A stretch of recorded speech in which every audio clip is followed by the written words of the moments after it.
Start video transmission. We are live, ladies We're and gentlemen, on the guys, gals, air. non-binary pals. We are live on the airwaves on YouTube, as always. On the good old Yup Tup. Is that Big Red you're drinking? I'm drinking Red Pop, Fago. Oh, it's Red Pop. Yeah, what the fuck is Big Red? I think it's literally just what Red Pop is trying to be. Do Like you have every Fago where you're Fago from? soda is trying to. We do have Fago, but the thing about Fago is every Fago soda is trying to be another soda, and I think the Red Pop is trying to be Big Red. Big Red is the more corporate version of what Red Pop is. Okay. Is Big Red strawberry flavor? I think so. Son and Centipede says, hey, every pony, what's up? What is poppin'? Actually, no. Big Red might be cinnamon. I don't know. I've never actually drank Big Red. I just like know about it. Should we get a chug, a Badlands chugs live on the fucking podcast? I would do that. I would buy like a two. If I had money, I would buy like a 2 liter and try to chug the whole thing. That'd be funny. I could chug a whole thing. You don't have the money for a 2 liter, the cheapest I thing ever. don't. So Well, basically, you to have get a two $0. liter, 2 liter on the show right now, I would have to DoorDash it, which there would be a bunch of fees and shit. Yeah. So it'd be running me like fucking $14 for a 2 liter, and I don't have that shit right now. Give me 1 second.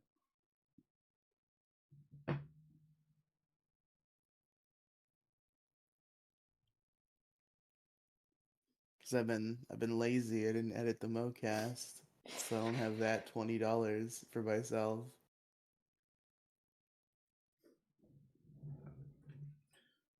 Oh, I that's do that that's once we're good. done here. I'm glad you don't have $20 right now. That's a really good sign for me. Yeah, No. no, you're good. It's not gonna be like a week like it has been in Yeah, the no, I got past. you. You'll probably I get it got you. on Saturday. So we are live. We're here with a very special episode of the TransFat Experience. We're starting a new thing called Telemarketer Nightmares, and I don't know. Yes, We'll probably do this one time ever. Also, this is Sonic our and new Centipede. segment. Sonic and Gotta love Centipede. it. Tell me what the audio is like if we are. I'm having a depressive episode because Demigloom ruined my life. I didn't ruin your life, okay? I canceled. How I did canceled. Demigloom ruin Bell's life? I canceled a podcast recording, okay? What, Demigloom? You gotta stop, man. You don't even do anything. And like every time somebody schedules with you, you fucking shirk on it.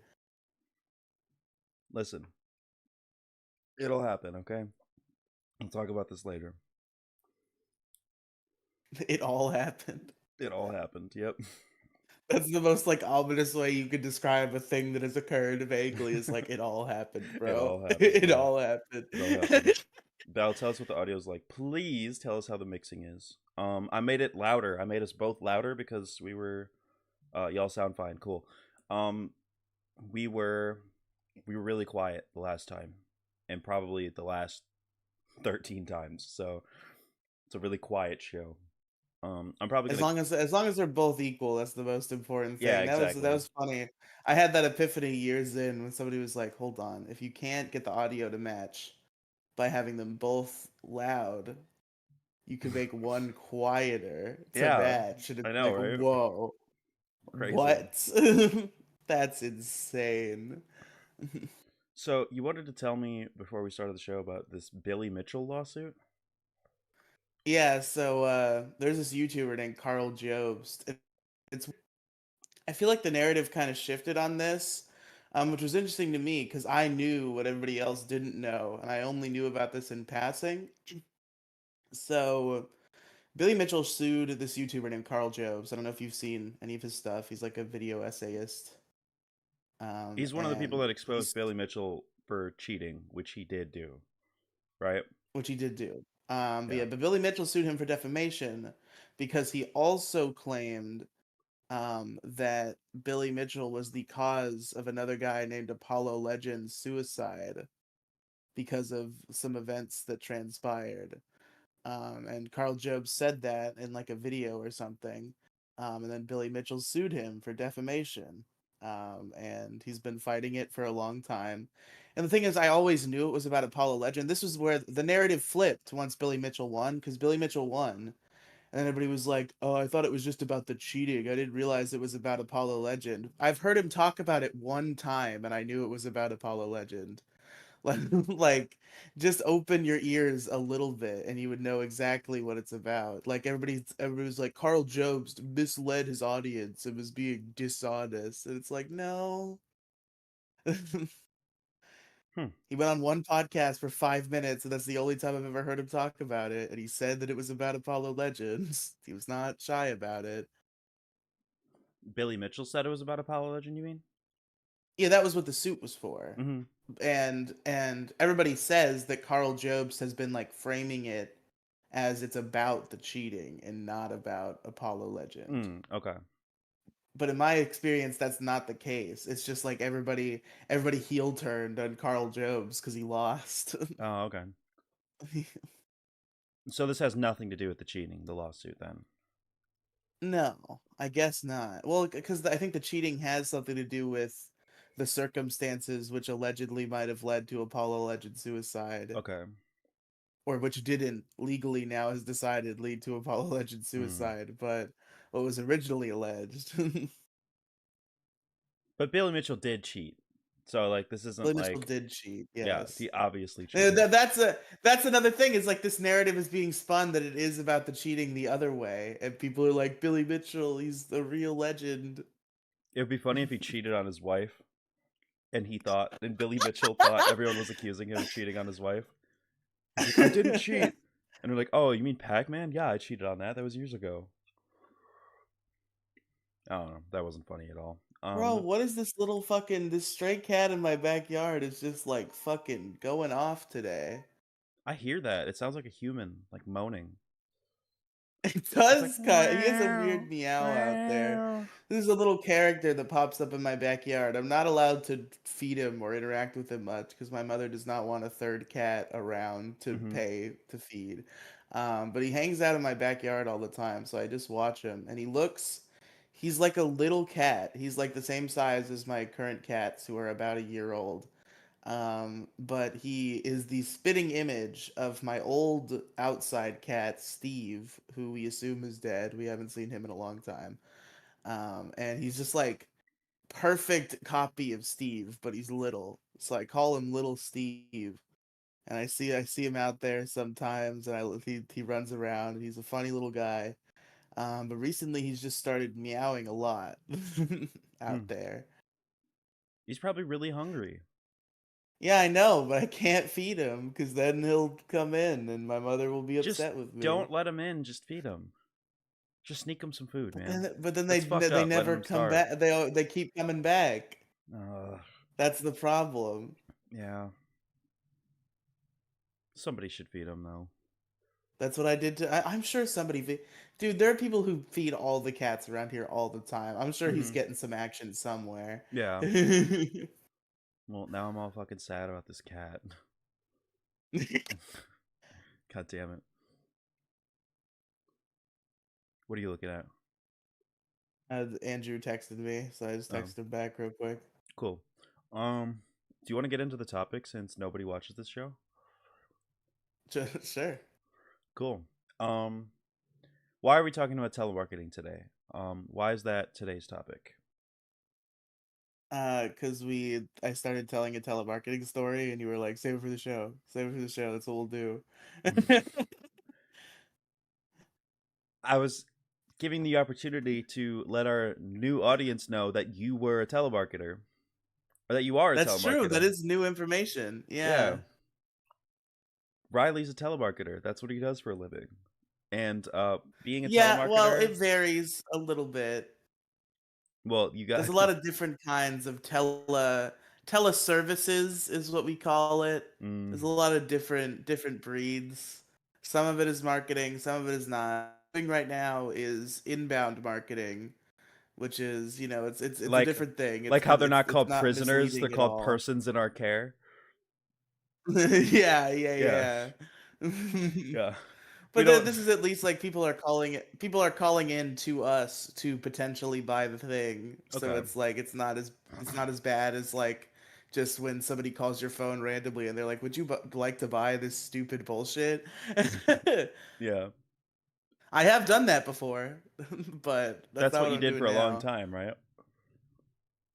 Yeah, probably for my first like year. That's what I was doing. Was that that was interesting. A lot of people would get very upset because they don't like it when you call them and they didn't know that that was gonna happen. You could People just don't hang up. tend to enjoy that. You could just hang up. I know, that's the thing. Is like, why don't you just fucking hang up on me? Why do you feel the need to do this whole rigmarole? Yeah. So how did you get into telemarketing? Why are you talking to me about why you don't want it? Yeah. Just hang up. I don't need to know your whole life story and why that results in you not giving me the sale that I want. Just get out Yeah. of here.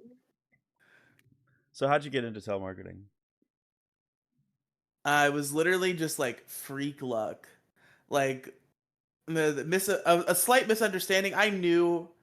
So I've told this story before, and it makes me sound like an idiot. And it's not as stupid as it sounds, because like I knew it wasn't going to be anything actually associated with this. Mm-hmm. But I just saw an ad listing for a certain company that does a different thing, and I was like, "Well, this can't be right," but like it's funny, so I'll apply to this and see what it is. What was it? What was the different thing? And Can you say or no? no, because it's the Okay. thing I was selling that I don't want to give away. Oh, okay. But yeah, but I applied for that job, and it was like, I don't know what it's gonna be. I assume it's not anything actually to do with this company in the way that I'm thinking, and I was Mm-hmm. correct. It was selling that company's service over the phone. And I just fell into it because they were hiring literally everybody. Because I had been putting in applications in like all the usual job places, like like all the fast food places around, like Walmart or whatever. I don't know if I actually applied for Walmart because I feel like they also hire everybody. They don't, But shockingly. All depends on the location. I know I applied for GameStop. I think GameStop was the one retail job I applied for. That I was like kind of hoping for that one, but that didn't pan out. You get paid like Um, GameStop sucks because you get paid like $8 an hour and you're constantly under threat of losing your job. Like you just get fired if you don't make enough commissions. oh, is That's what that I'm true? told. Yeah. Like they'll just fire anyone who doesn't make enough commissions. So like that's why GameStop employees are fucking annoying and pushy is because they literally will get fired if they don't. So like if not enough people sign up for Game Informer magazine, like Okay, you hold lose on. your job. I'm hearing some wacky shit out here. This is gonna have to be the trans experience for a second. I'm gonna Okay. have to check on these boys. So apparently GameStop is actually a nightmare to work at. Yeah, you have to make a bunch of commissions. It sucks. Just don't work for GameStop. There's a couple stores like that where you're just constantly under threat of losing your job. That's why I couldn't get into canvassing work, is because like basically you just get fired if not enough people are kind enough to sign whatever you're doing. It's really depressing and it's just a really hard line of work. It's a really hard it's really hard to work under the threat of losing your job constantly. I don't think I could ever do it personally. Um, we got 2 viewers, probably not actually, because the view count on OBS isn't always accurate. But whoever's watching, if anyone's watching, I mean, if I'm talking to nobody, I'm talking to nobody. But if anybody's watching, thank you very much for tuning into the show. We have some great stories about the telemarketing experience.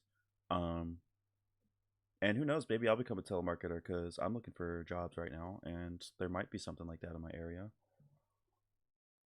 Who knows? We'll see. Uh oh.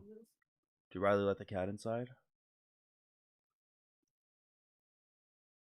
We're getting like the audio drama of what's going on. Um, what else is going on? Um, there's this really cool show called "Terrorizing Telemarketers" by rock music commentator slash comedian Jim Florentine. It's called "Terrorizing Telemarketers." And he telemarketers call him and he like does like elaborate audio skits to keep them on the phone and like does like horrible things.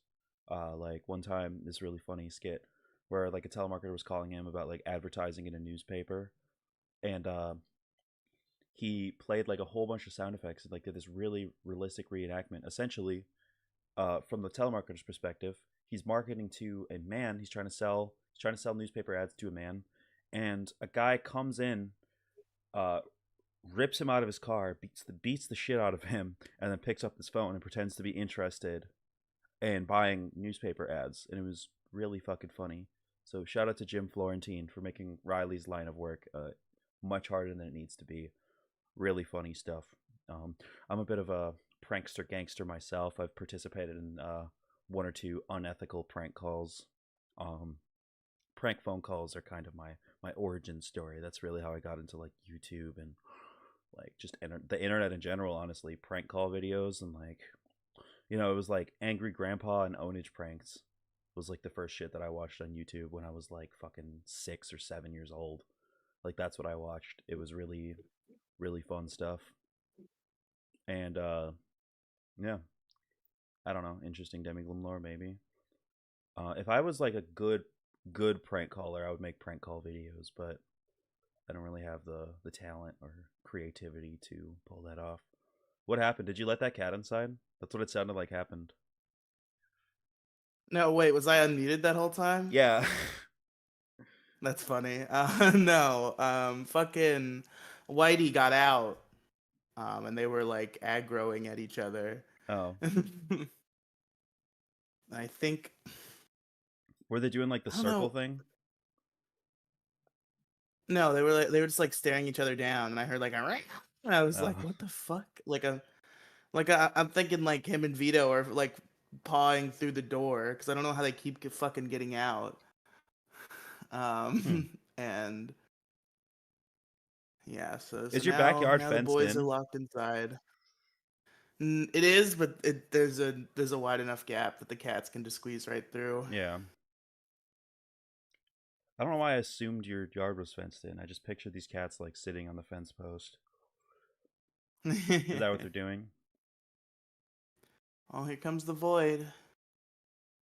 Oh, it's a kitty party out there now. Damn. There's a little black cat out there. I call him the little void. I thought you were gonna say I call him Blackie. Because we've got Whitey Yeah, and already. I named him. I named her after H.P. Lovecraft's cat, Oh, okay. actually. Okay. Pretty wild stuff. Um, so you got into telemarketing because they literally hired everybody, right? And they literally hired everybody. So I applied. They hired me. I had no experience, no resume, no life. And they hired me. And I did pretty bad there for a good couple years. But I just like endeared myself to them so thoroughly it seemed like that they didn't want to let me go. They threw me from place to place a lot, but they did not cut me off. So like first day on the job, what did the work look like? I mean, I obviously you got training, right? Yeah, so I got training. It was like the first like week was training. And it was all like the fucking there's the general onboarding stuff, which is like, here's this company, here's what we do, here's what you will do, here's a fucking cartoon that we had made for this, which was interesting. Was it like a go animate thing? Yeah. Yeah. It was really goofy. I still think about that a lot, that happened. It's like nothing has ever been that goofy again. So that's just like a highlight of like there really was a whole ass cartoon in that training class. It's pretty funny. So how difficult was like the work? Like obviously everyone when they get their first job is like, "Oh my god, am I going to be able to do this?" Right? Like am I going to fuck this up and get Yeah, fired? I definitely had that feeling. I was definitely like, oh shit, oh fuck, oh god, oh man. I'm like, this is real. This is high pressure. This is not like school where like I legally have to be there and they can't kick me out unless I do something terrible. It's like if I fuck up, I'm out, and then I'm gonna be in trouble because I already took too long to get this job in the first place, and my mother's getting to the end of her rope, and How me old were you freeloading around here. when you got this job? 18. 18. Nice. Yeah, I was 18 right out of high school. I actually that was an interesting thing. So you're not supposed to miss any training.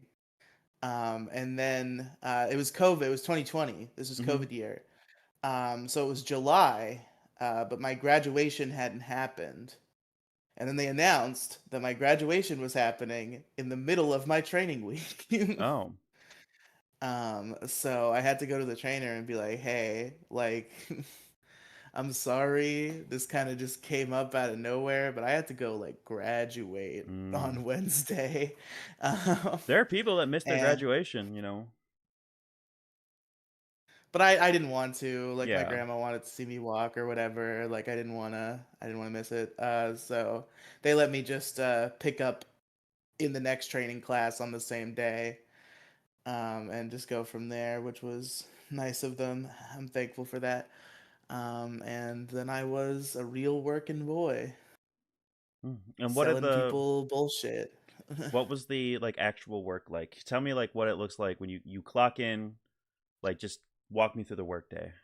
Okay, so you clock in, right? But this is the first iteration. It's changed up many times, but Mm-hmm. initially you walk in, and you've got a computer, one monitor, and like a desktop PC that's fucking ancient, and a computer and a mouse and a headset. Not a computer and a mouse, a keyboard and a mouse is what I meant to say.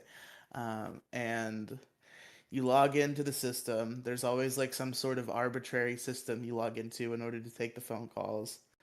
So you would just sign into there with your employee number and your password.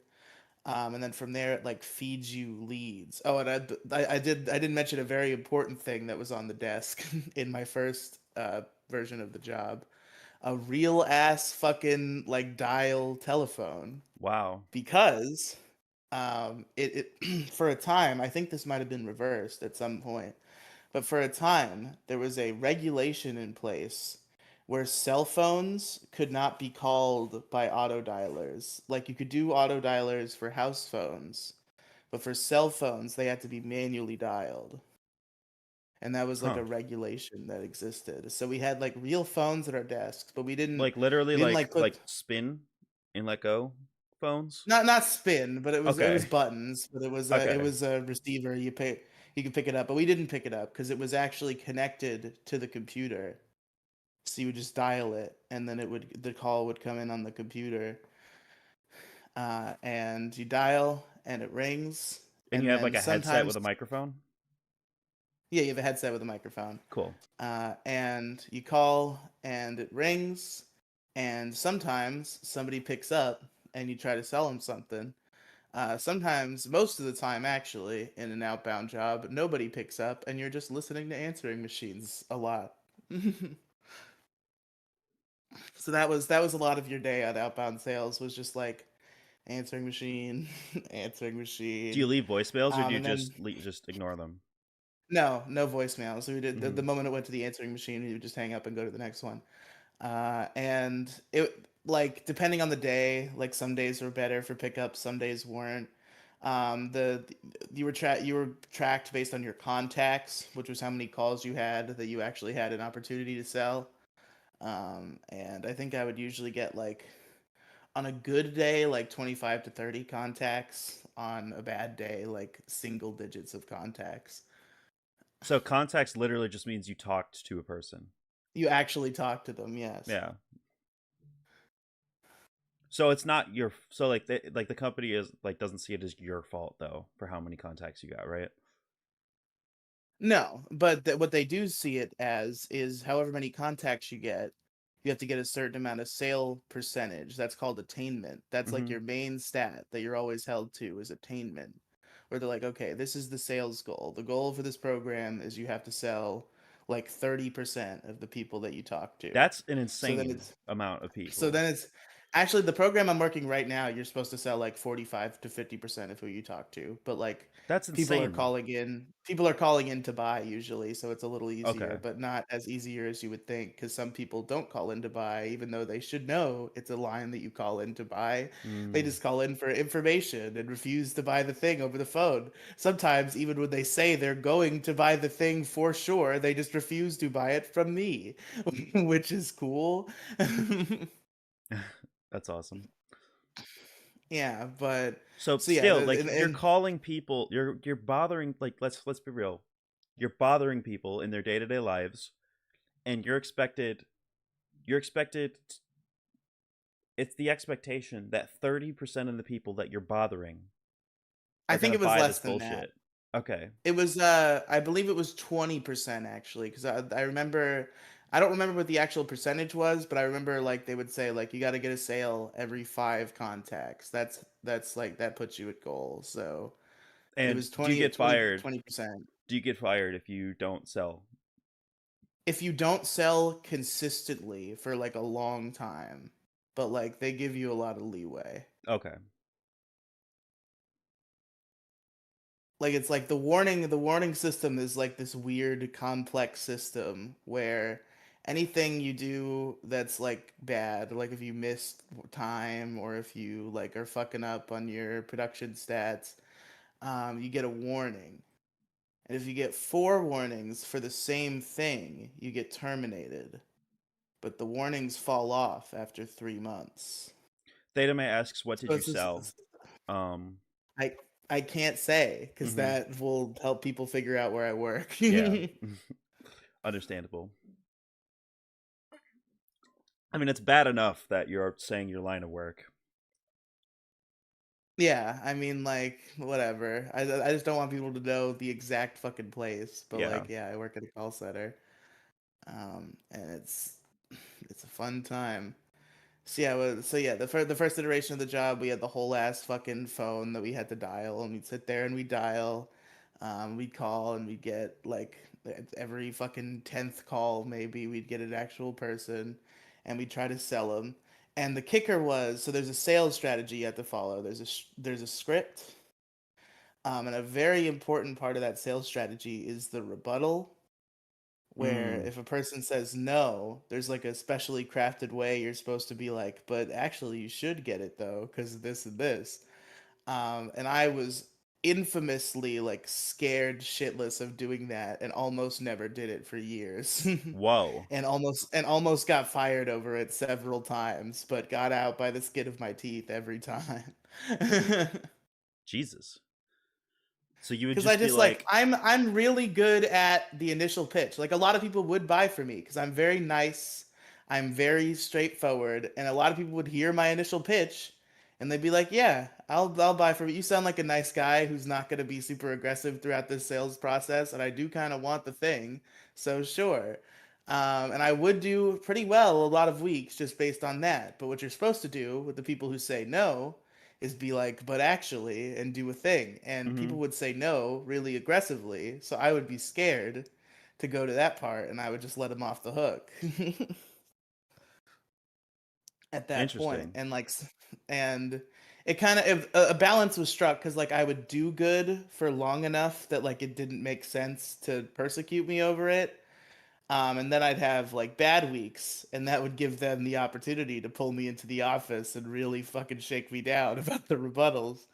And it was just a complex web that I weaved of almost getting fired constantly over this, but never actually getting fired because I'm really lucky, I guess. Did people I have this weird thing where people like me, and I don't understand it.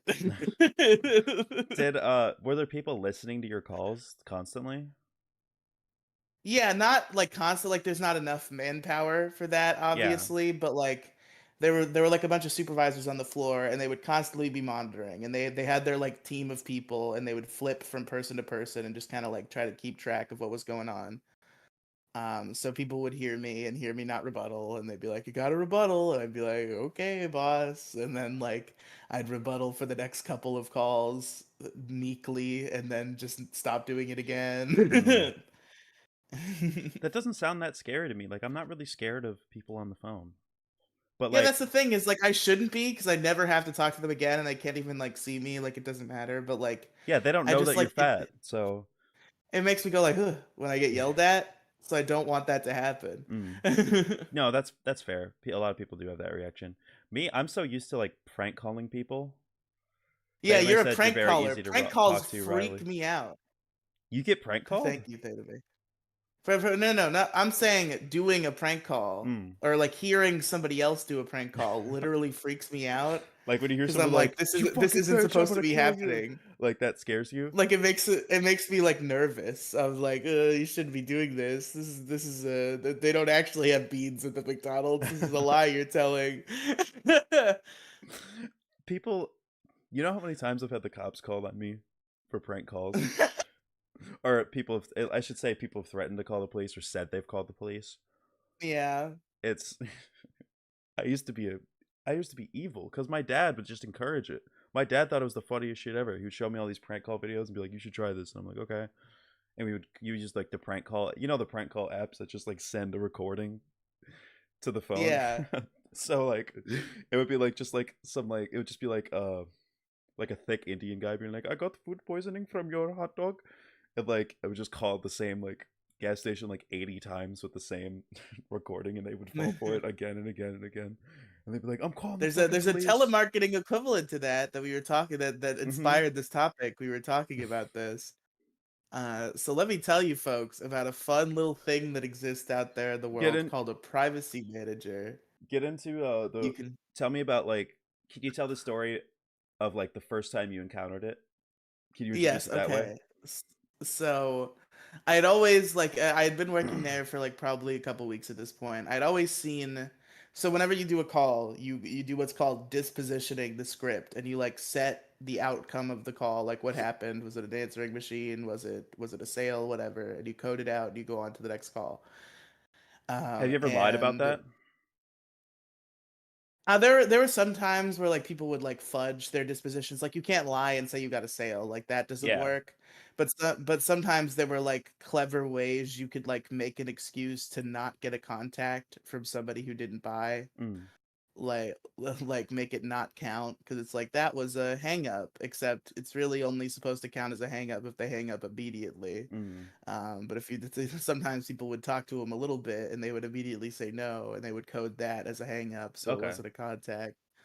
And you weren't supposed to do that, and we got in trouble a couple times. But so privacy manager, I'd always seen that option on the list, but I never quite knew what it meant. I had never thought to ask about it. And one day I just called this guy, whatever guy, and the phone gets picked up and there's like it sounds like he's in a fucking wind tunnel. Yeah. And he's like, hello, and I'm like, hello, this is blank from blank company, whatever. Hey, and he's like, what, huh? And like I try to repeat myself, and he's like, sorry, I'm in a hot air balloon.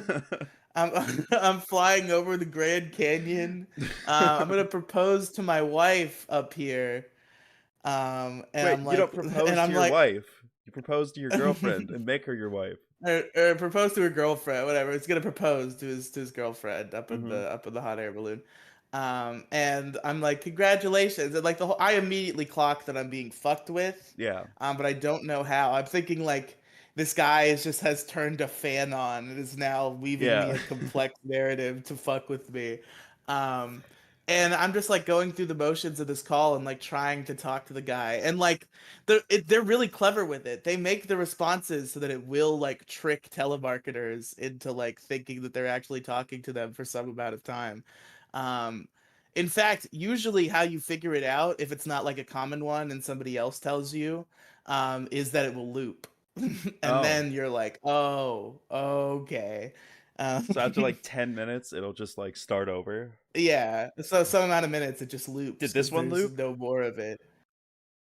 I know I don't think I quite got to the loop because I think my supervisor walked over, and that's when I found out about the concept of a privacy manager. What's up, Sawyer? He said it. We're talking He, about telemarketing. It's really fun.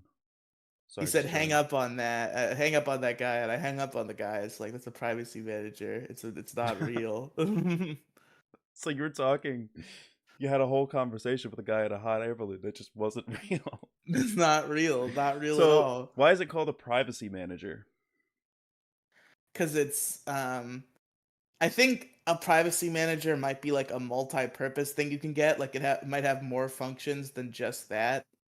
But one of its functions is that, if you don't want to get telemarketing calls, you can instead send a robot to get them. Yeah, that's all fun and games until like your girlfriend calls you from an emergency room and like He gets a privacy yeah. manager. She gets hello. I'm in the Grand. I'm flying over the Grand Canyon in a hot air balloon. I'm Flying about to over the propose to Grand my girlfriend. Canyon in a hot air balloon. So that was your first time. There was a Donald Trump privacy What? manager. Tell me about that one. Yeah. Tell me more about more I don't privacy even remember managers. what it I don't remember a lot of them, unfortunately, because I was 18 when I was doing this shit. It's been a long time.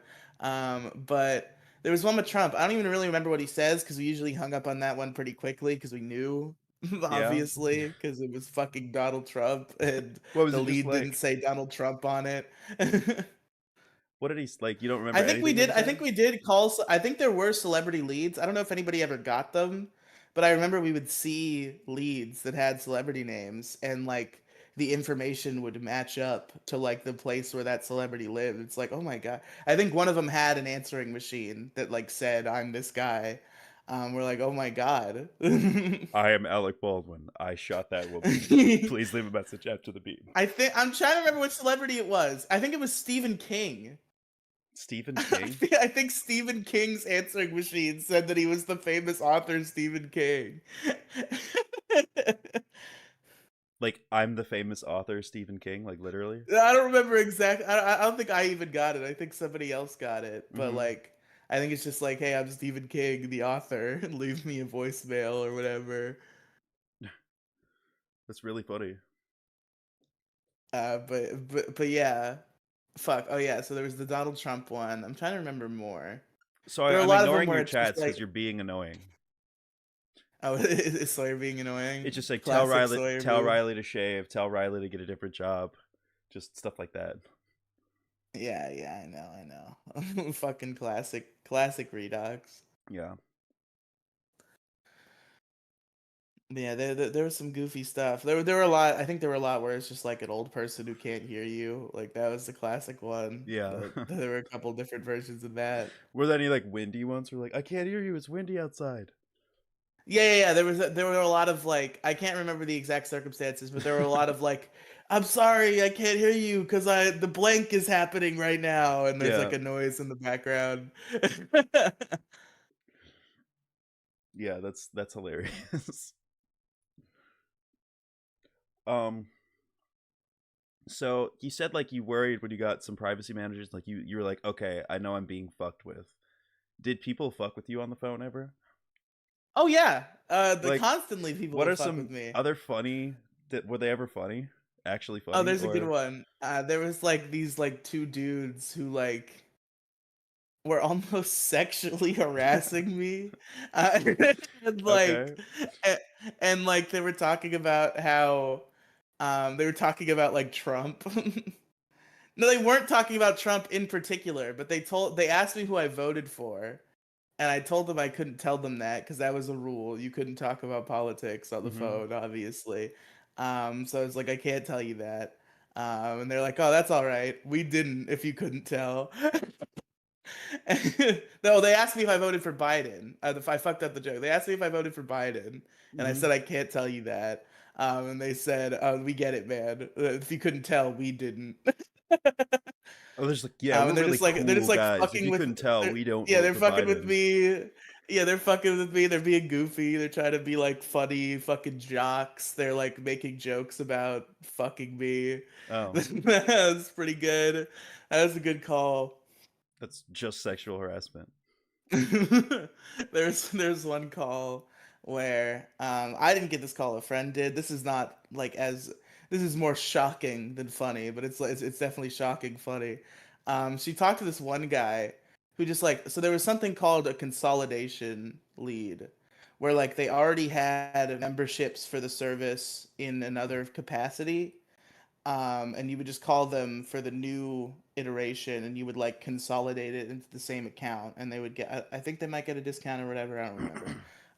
But so there was this one consolidation lead, who was like this rich dude who had the service in like 12 different places, and who standard consolidation lead. But the whole time and it's my friend who's a lady who's talking to him, and the whole time he's just like the most like rude and shitty to her he can possibly be. Like just like so demeaning and rude, and like she could barely handle this call was happening. And the funniest part is that at some point in the call, so he's a rich guy and he's like a businessman or whatever, so he has a secretary. Mm-hmm. At some point in the call, his secretary walks in and starts talking to him, and then he just goes, "I think you've done enough today," and then proceeds to send his secretary home and yell at her with my friend still on the phone, selling him serious stupid shit, dumb bullshit.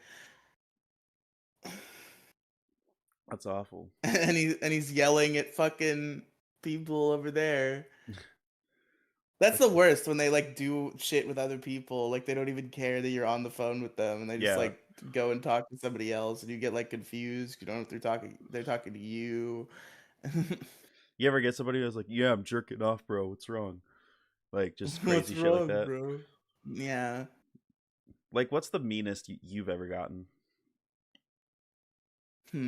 What's the meanest Like I've people ever say like "fuck gotten? you" all the time, right? Yeah. I can't even really remember. Like, I don't think there's been anybody who's like particularly scaling. Like, there have been people who like they like swear at me and tell me that like I'm a scumbag and to get a better job or whatever. Mm-hmm. Like standard fare like that. Did you ever get called like slurs or anything like crazy? Have I ever been called a slur?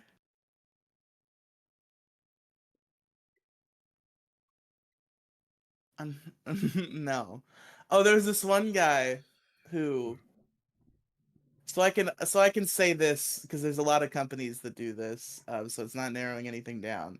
But I was selling supplements in this particular position I was in, Mm. and there was this one like heavy, like I think Mexican accent, definitely a Spanish accent, sounded Mexican. Mm-hmm. Um, and he would call in. And I got this guy like two or three times, and he would call in and he would go on this whole like complex rant about how he wants the supplement.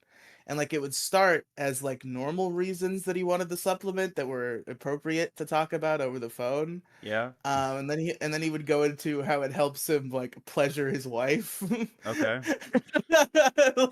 in like gruesome detail like about like eating like his wife's pussy. so he was fucking with you, right? Yes. Yeah. okay. Okay. That's pretty good. But you've never been called a slur. Do people say "fuck you" to you over the You say phone? fuck you pretty Yeah. constantly. Has anyone clocked that you were fat over the phone? I think actually yes, one time. I think I did get a "you sound fat."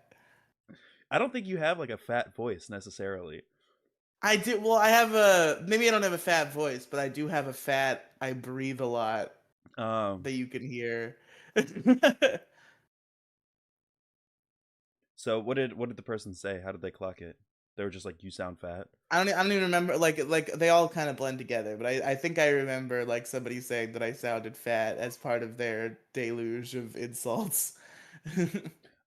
So at what point are you allowed to hang up on somebody? Like when somebody's like literally talking about eating their wife's pussy, do you get to hang up on them or do you have to sit through that? Yeah. You do. How it usually like if they're swearing at you, you're supposed to give them like one shot. You're supposed Mm. to be like, if you can't keep it professional, I'm gonna have to disconnect the call.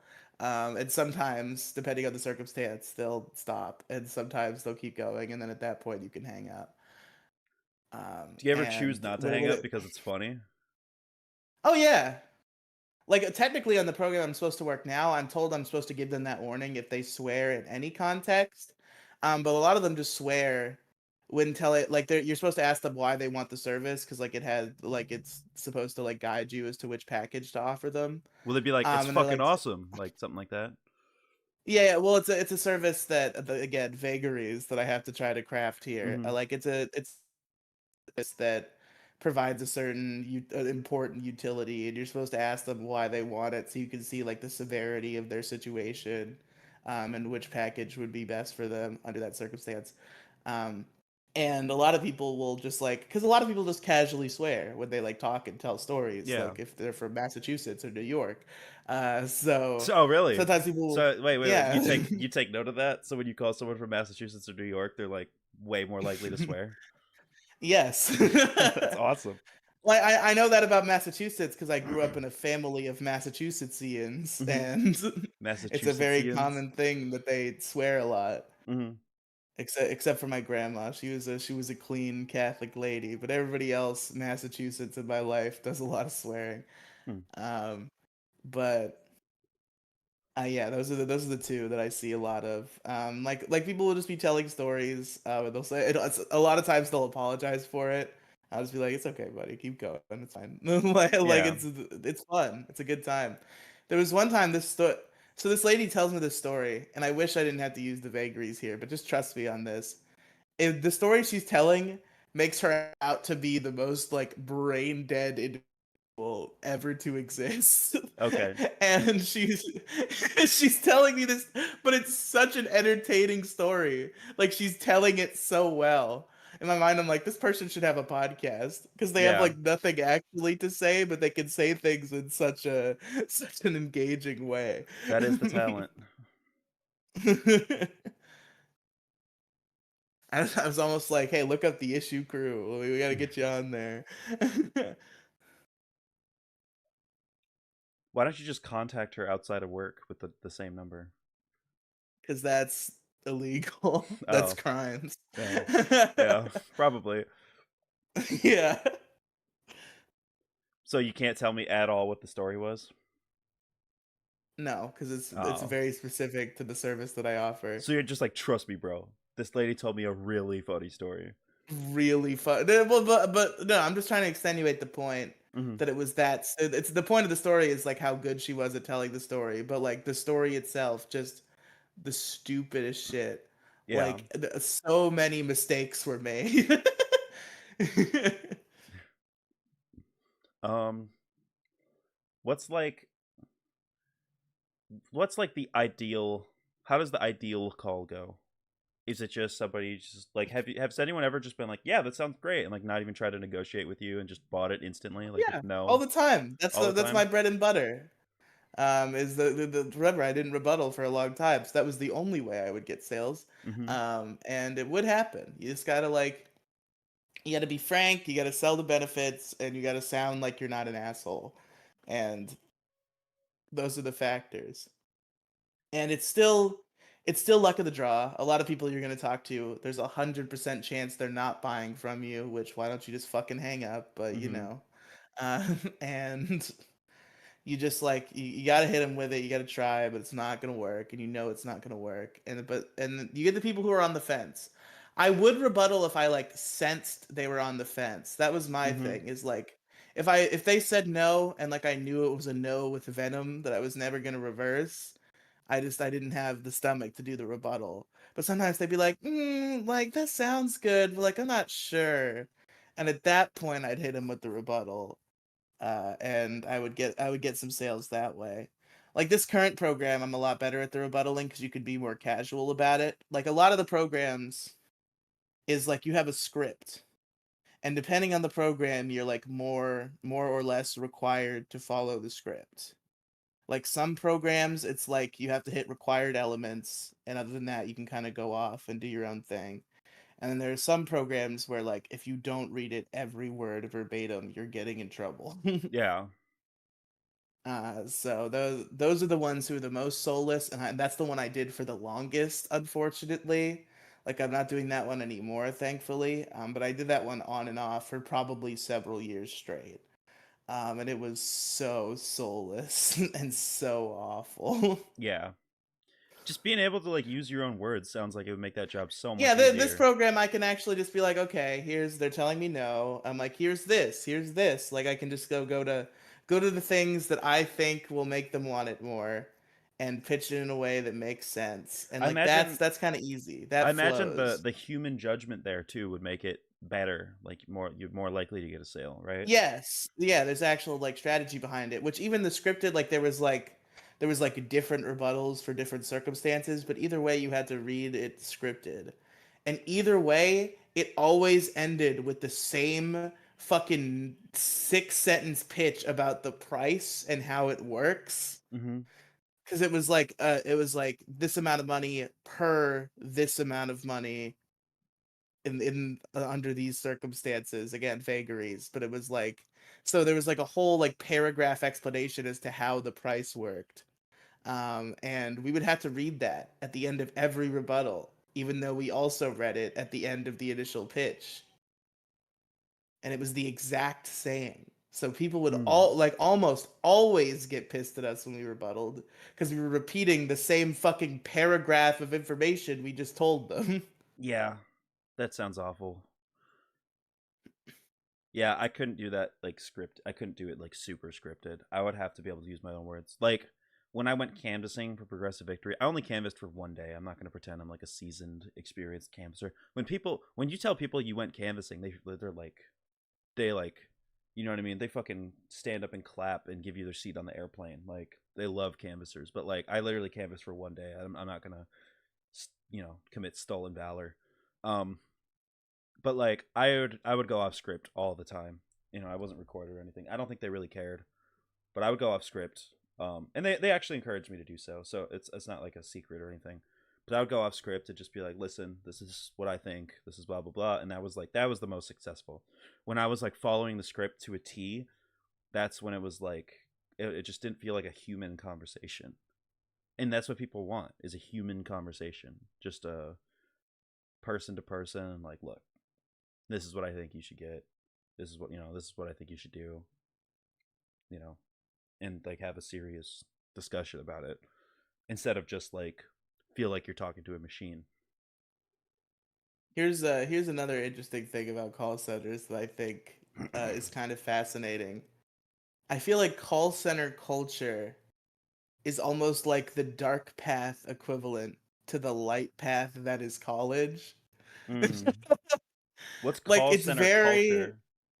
call center culture. Like the thing is, it's filled with, at least when I first started there, it's kind of been more and more like corporatized, but there's still some of this. When I first got there, it was like literally, it was kids who either just got out of high school, or once I got past summer, there were some people still in high school who worked there, um, or like old people. That was like the two extremes. Like very rarely would there be somebody in between. Be like teens to early 20s people, and then like 70-year olds. Mm. And, and the Who's 70-year better olds at the job? acclimated into the culture and also acted like the high schoolers a lot of the time. Mm. So it was just this weird, interesting like combination of age groups, but it was still like very much like this feels like a sequel to high school. Like Yeah, this feels like I'm done with high school. Now I go to call center, yeah, and it's a very fitting vibe to follow it up. And it's just like it's a lot of debauchery in call center culture.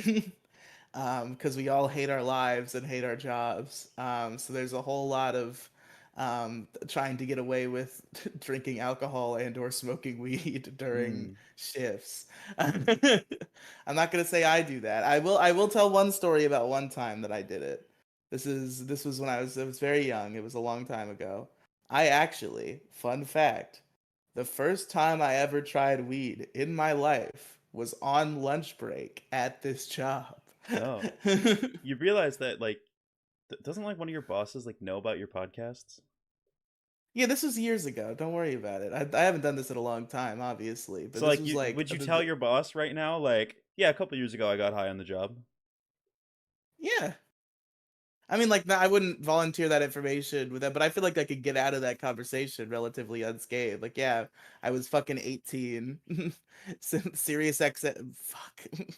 Dude, Well, We know now. Multiple call centers sell that, so it doesn't Okay. matter. Well, you Fucking literally a minute ago you were like, "Yes, I was trying to sell seriously stupid stuff." Like yeah, I really, you did not save that. I Cat's out of the bag. Riley sold Sirius XM.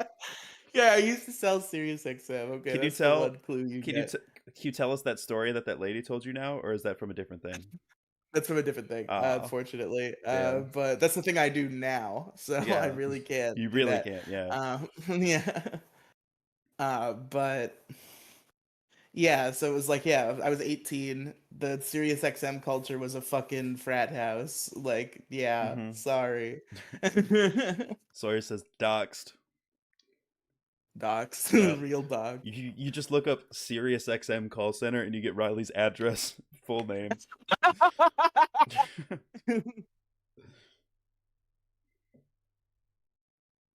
It just goes to like a picture of me Yeah. and like my exact coordinates. It's a yeah.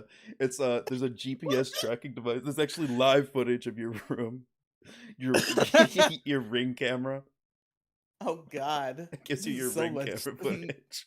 so much gross content you're gonna see. Yeah. Watch Riley like biting his toenails off and shit. Oh God, how could anybody do I've that? heard of So you have that. to be I've heard of so that. fucking stretchy. I've heard. Well, I can fit my foot in my mouth, but I've never bit my toenails off. That's fucking I've disgusting. ripped my toenails off before, Everyone's done but that, but nobody's. yeah, Yeah, like it's crazy to be able to fit your foot in your mouth and bite the toenails off. yeah. That's a whole nother level of disgusting. So, you sold seriously stupid stuff, and um, Yeah, I was hoping like, I knew it wasn't very good, but like if nobody was looking for it, I might have gotten out of it. you would have gotten away with it if it wasn't for those meddling If it kids. wasn't for those meddling, me not being able to tell stories and vagaries. Yeah, Um, my phone has been dead or turned off because it was dead for like the whole show. So if my girlfriend was trying to contact me, I'm fucked. It's over. it's over. It's over. I'm sorry, by the way, if I'm like look visibly sick. I was puking this morning and I feel like absolute shit Oh, today. Um, it wasn't like you could have skipped the show no. I if you really were wanted to do sick. this. I really wanted to do this, but I couldn't. I can't do two podcasts today. So sorry, sorry, Sad Girl Bell. Um, I was gonna do MSGSA with Sad Girl Bell right after this, and I'm just like, I can't do Oh, you can't. Now I feel bad. You canceled on Bell and not that. me. Hey, I like this show better. No, I'm kidding. This is just like the show that I had. I don't know why I chose this one actually. I could have chose Bell. Now that I think about it, I don't know. Whatever. The decision has been made. Well, Um, I mean, Middle School GSA is a pre-recorded show you can record at any time, whereas this is a yeah. live show in a particular time slot. So, like, it does actually make clerical sense, but it makes me feel a little guilty.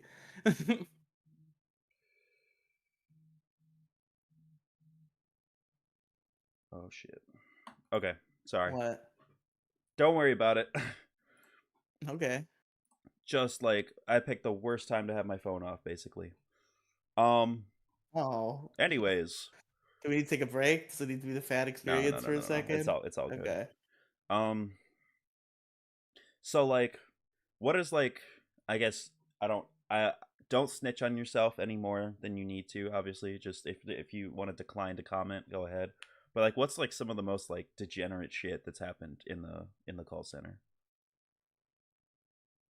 I mean, like, well, a lot of it would happen like after work. That was the thing. Like, we'd all cope with our sad existences by going to each other's houses on the weekends and smoking drugs and drinking alcohol. Mm-hmm. Like, I've told 100 stories from a particular time where this was actually the first time I ever really drank. I was 19. And I went over to somebody's house. And it was like a bunch of us. Oh, you Like also never it told the story the was first time you smoked. So we'll get to that after this. That's true. We'll get to that. Yeah. So I was like 19. We were going to this guy's house, and it was like, it was me and like a bunch of other guys, and Patrick was there, and the rest of them are nobodies who I don't really associate with much anymore. But we That wasn't meant to be derogatory, by the way. It's just like Mhm. they're nobodies in my life story is what I meant. The last time I heard somebody But say I do not associate with in that context, it was not it was not very kind. So it's not very kind. yeah. Yeah, no, it's just that we just haven't stayed connected, and they all quit and moved on to better things. Ah, Um, connected. Connected, hey. But yeah, I went to their house, and this is the first time I smoked a bong. Also, I had smoked weed before, but this is the first time I smoked a bong. Isn't it different? Isn't it And so much different? it is a little different. It's pretty cool. I did a gravity bong in Patrick's garage much With the more one with no recently. water? No, it's like a makeshift bomb bomb. Oops, a makeshift makeshift bong that you make out of like a jug. Hold on. You like cut a milk jug in Yeah, yeah, half yeah, and yeah, you yeah, turn it yeah, into yeah, a yeah. bong. And that shit was hitting crazy. All right. Well, you just incriminated the shit out of yourself, so whatever. Well, no, that was that I was legal at that point. This Oh, was okay. Delta 8 THC weed, and Like I the was plant? 21. Yeah, it's weird, okay? I don't know how Delta 8 works. I might be killing myself slowly, but it's just like You it's hit weed. Delta You go 8 to the from a store, bong? yeah, you can buy I Delta don't know 8 in how just weed form. I didn't know that. I don't know how weed works. I'm a Yeah, you could buy there's Delta 8 that's just weed. Like I don't even know how it's legal because it's just like weaker weed, but it's still weed. Oh yeah, I guess so. I always thought Delta 8 was like, I don't know. It was like something extracted from the plant. Like it wasn't just I don't know. I don't fucking know how weed works, man. Probably good for me, honestly. Yeah. Also, Yeah, probably good. don't smoke weed, kids. Watching Don't do this. it. Don't ever smoke weed ever, even when you're an adult. No. Smoke weed when you're like 19, 18 or 19. Don't smoke weed before then. Just don't do it. You know? Yeah, yeah, but That's no, that's this my time when I was position. 19, I also I am gonna incriminate myself here because like we already had this. I went on the MoCast and talked about this right after it happened, and I was like Mhm. afraid to, and I got like Nobody heavily cares, bullied, and dude. they were like, nobody fucking care. Yeah, Yeah. that's what I had to keep. That's what you have to keep in mind is that nobody fucking cares. I also Yeah, did that's like acid me. that night. That's like me being like, well, that's like how when I was 18 and my girlfriend was 17, I was like super paranoid because I'm like, it's technically illegal, so I'm not gonna talk about it publicly. But like, who cares? Like, nobody gives a shit. Literally, nobody cares. But yeah, a funny footnote of that story is I actually did acid that night, but I don't think it actually did much because I only took half a tab. Because what happened was they wanted to the main goal was to get me tripping on acid. It was like the main premise of what was going on. But they were like concerned as to what it was going to do to me because it was going to be my first time, obviously. That's good that people were So they get concerned about you for your first time. You know, my first time with like drugs, nobody was concerned about me at all. And I'll you tell that know, story every another time I time. tried a drug for the first time, it's been around friends who cared about my well-being. That's good. So, but the thing is, they might care about my well-being, but they also have their own quirks. Because I started with half a tab, and they were like, "Okay, take this half now, and then like if you feel like you want the other half, just let me know." And barely any time had went by. Like honestly, it was very early into the night, and I was like, "This isn't doing anything really. I would like that other half now." And he was like, "Oh, I didn't think you were gonna want it. I took it." Damn. So there was a bit of So an I don't think ulterior motive. yeah. So I don't think the acid did much because I also smoked a stupid amount of weed, and I also for the first time drank alcohol for like I'd take sips before. This is the first Hmm. time I ever like downed an alcoholic beverage. And by unalcoholic beverage, I mean like three or four. And I went hard that night. Patrick was worried about me. Patrick was my little babysitter that whole time because I'm just like a drinking champion because I'm so fat. So like it takes a stupid amount of alcohol to get me drunk. And we were doing like they were doing like shots of like Smirnoff at some point in the night. And I was getting in on it, and Patrick came up to me like before I took my first shot, and he was like, "Riley, Look at me. Don't drink that. And I was like, I'll be fine. And I mostly was fine. And I, So then I uh, drank so I, it. dr- so I did drink it, and I drank another one, and but no, I had a good time. I was like really like fucked up by the end of the night, but it was a pretty mellow kind of fucked up. Like, and I didn't get sick the next morning or anything. It was totally fine. And the one funny story I remember from like my peak of fucked up is we're sitting there, we're watching Netflix. I think we were watching those new Adventure Time movies that came out a couple years ago. Hmm. And I'm like way fucked up, and I've got a jar of pub mix. What the fuck is pub That mix? you don't know about pub mix? I feel like we've had No. this conversation before. It's just like it's a snack mix that you can get in this big jar, and it's like it's got like pretzels in there, those little like mini breadsticks, like Does it have those rye little chips? rye chips, yeah, stuff like that. And it's in this big jar, and they call it pub mix. Hmm. So I've got this big jar of pub mix, and I'm just going to town on it. And I'm eating it in such a way that I'm like leaned over weird, and I'm eating it like stupidly because I'm so fucked up. Um, and Patrick starts to get scared I'm gonna choke. So Oh he's god. like, so he looks at me, and I'm like, he's like, sit up straight, like he's literally my dad. Yeah. He's like, sit up straight, and I'm like, okay, and I sat up straighter. And then I slowly leaned back down as I continued to eat my pub mix, and he was like, stop eating that, and I was like, okay, and I put the pub mix away. I was very susceptible to command in this state. I I'm very glad that the telemarketer episode is also the drug episode because it seems like the two go hand in hand. The two go hand in hand for sure. So my two references or my 2 points of reference for the culture of a call center is the show Workaholics and you, and they're both lining Yeah. up so far. So it seems like this is a thing. Workaholics is very accurate. Riley watched one episode of Workaholics with me, but like it was Okay, I don't know how it goes in the future, but that one episode of Workaholics is mhm, very accurate to just how like call centers work. the kind of guys that work there and just like what a day looks like on the clock. Like the preparing for the drug test. I've had that exact circus. Not me. I've never worked on a program that drug tested, but Patrick did once. Can you tell the Patrick And it drug test was story? yeah, it's not really a big story. It's the lead up that's the big story. It was Mm-hmm. like he's like, okay, I have to drug test on this date. So he starts trying to quit weed, and like he'll be really good for a long time, and then he'll like have a huge relapse. And this whole time he's like super stressing out about losing his job because he has to take this drug test. And then eventually the recruiting lady is just like, hey, why don't you just go get a weed card? Oh, And Patrick like fought it for a minute. He was like, "No, I could do this." But then it got to the wire, and I think he had smoked like literally like 2 nights before it was supposed to happen. So so it was like, "Yeah, I better go get this done." So he just got a medical card, and he kept his job that way. don't you like? I'm pretty sure we talked about this privately. In Florida, to get a medical card, don't you just like go to the doctor and say I need a medical card and give him $200?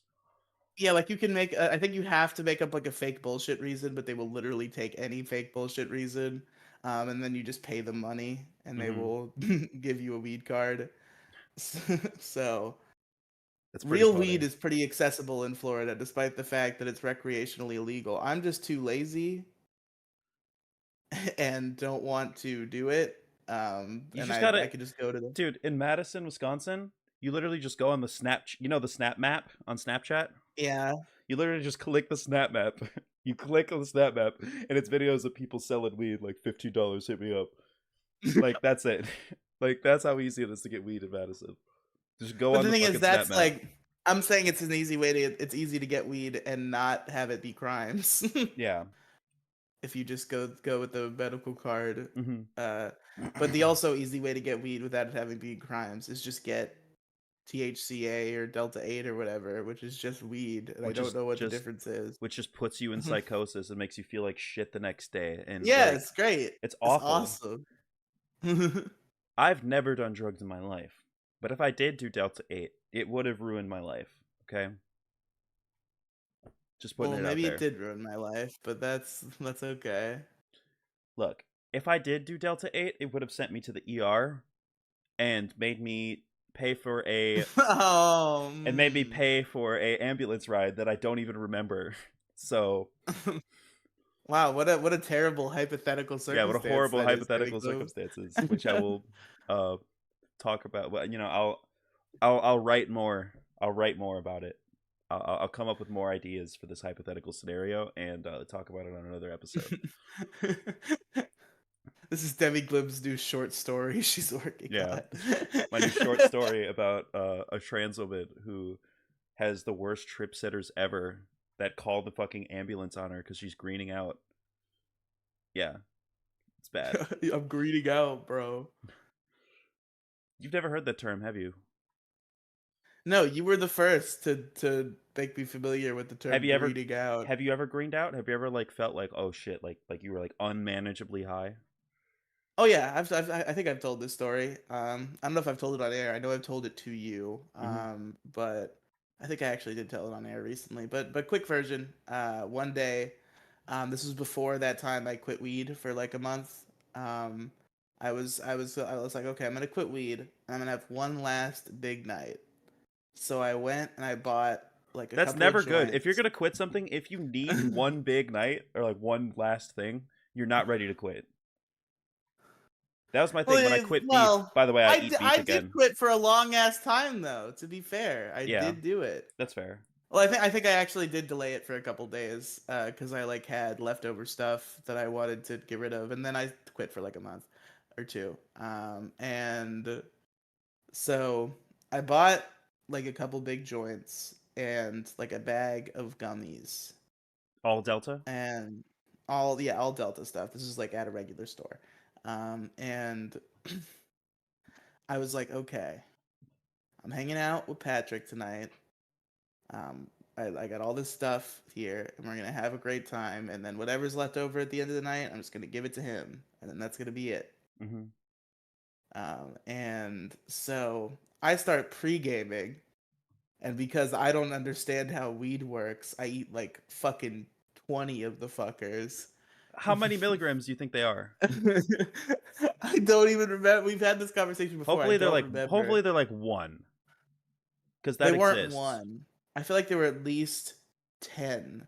Because I thought there were 100, and then whenever I told somebody that, they were like, "You would have died." So like maybe they were 10. Sorry says also forgot to mention I love the thumbnail. Thank you. I made it myself with the help of Riley. So I think they were like 10 milligrams or something like that. And I took like 20 of them. Because I was like, "There's 40 in this bag, so I'll take half of them now as a pre-game measure." Um, so I took these 20 gummies and I went home. And I was waiting because me and Patrick had this deal back then where I would like walk up back to work and meet him because he got off much later than I did. Hmm. So I'm just hanging out at home waiting for it to be time to walk and go meet him. And then it starts hitting. The edibles start hitting, and Mm. I'm like, whoa, bro, like shit goes crazy. And then Patrick cancels on me, and I'm like upset about it because I want to give him the leftovers because I still want to quit, and also because I enjoyed spending time with him. So in my mind, and I couldn't like argue with him over text because like he had to put his phone back down right away because he was finishing up at work. Hmm. So I was like, okay, maybe if I just go there, he will feel bad because usually he just cancels because like he wants to go home and go to sleep. Yeah. But then every time we do hang out, he's like, I almost canceled because I wanted to go home and go to sleep, but I'm glad that I didn't do that. So, Yeah. so I was like, maybe if I just go there and I ambush him, he will actually decide to hang out with me. So I start making my way, and this is when, because of how insanely high I am, just how much weed is flowing through my bloodstream. I start to I at least assume it was this way because I never actually saw any of what was caused by what I was hearing, so I assume it was hallucination. But I heard gunshots and screams, so, so I was like, okay, I'm gonna turn around and go home now. So I text Patrick and I'm like, okay, it's fine, actually, whatever. And I head home, and I get home, And and then I you come realize into this this isn't my room. house. No, no, no. And I come into this room, and I come through this door right here.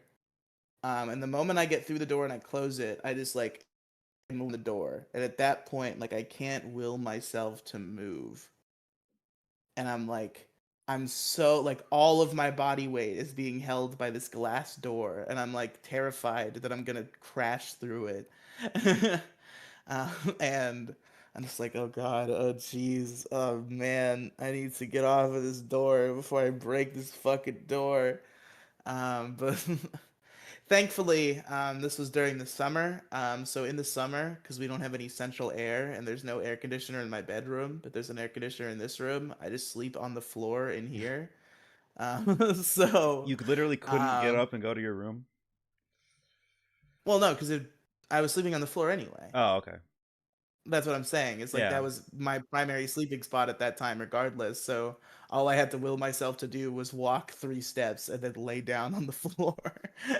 So I was that's able to pull that off. that's greening out. That's really bad. Yeah. And you felt physically like shit, right? Like terrible headache and all of that. Oh no, it was actually pretty fun. Like I'll be Oh, real. Like okay. besides the gunshots and the screams and like the anxiety that brought, like the high was actually pretty good. And then I was just like high for like 3 days. Yeah, I've been.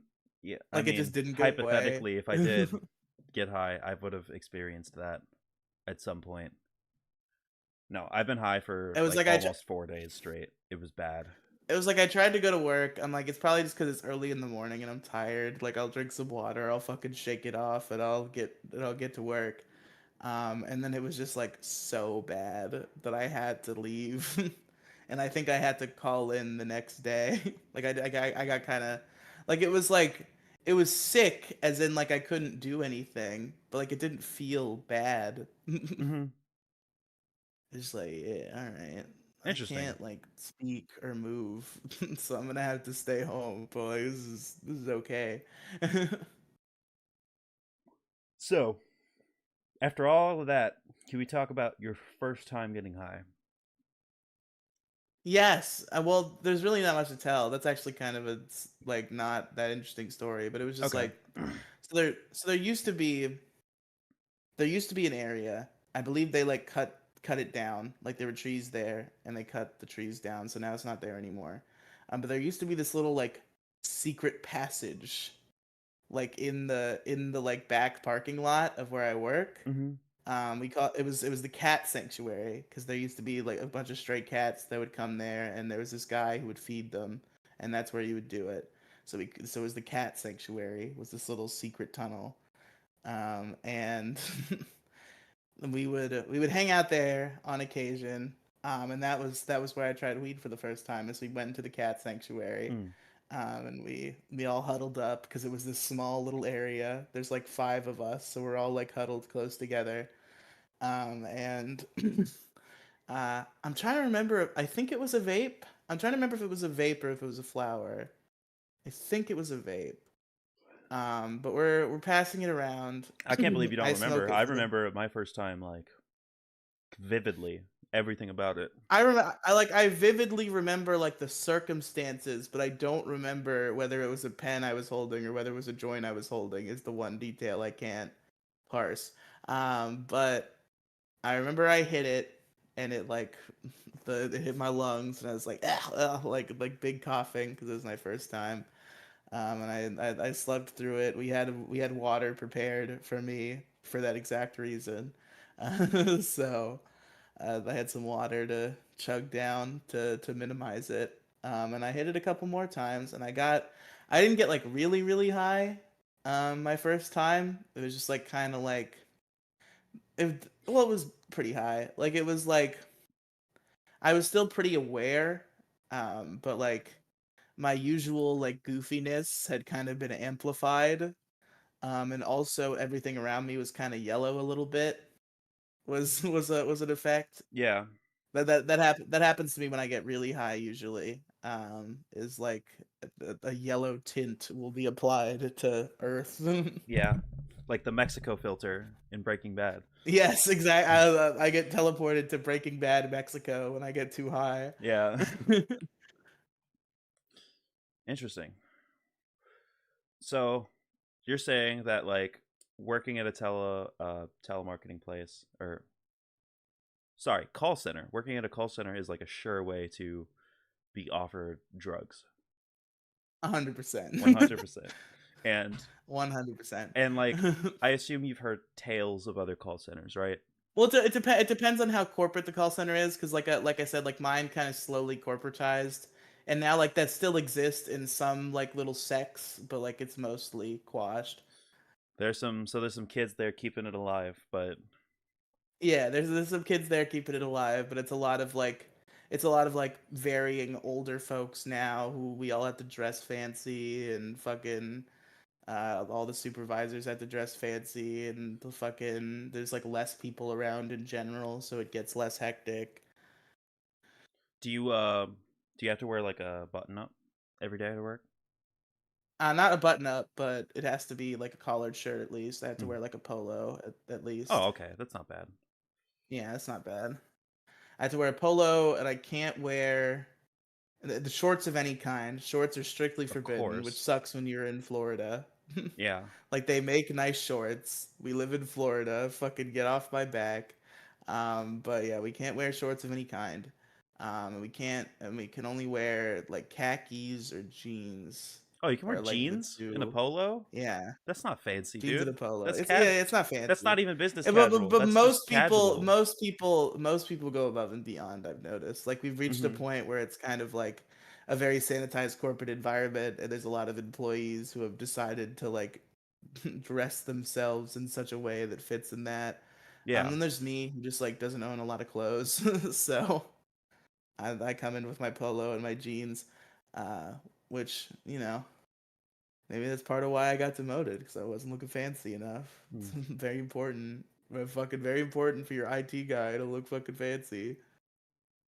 Yeah, very important actually. Um what do you have any other like miscellaneous tales from the call center that you want to get out? Cuz I feel like they're there. We Mm. just have to figure out what they are. Yeah, Try I'm them trying to out. think of good ones. Like, yeah, it's been a long time. Things have been less interesting recently because like a lot of the good call center stories kind of require like a good call center friend group, and I have not had a good call center friend group in a long time, unfortunately, is a sad reality. For my first few years, I would like, because the thing about call centers too is because it's like such a shitty, soulless job, that people really shouldn't work for a long period of time.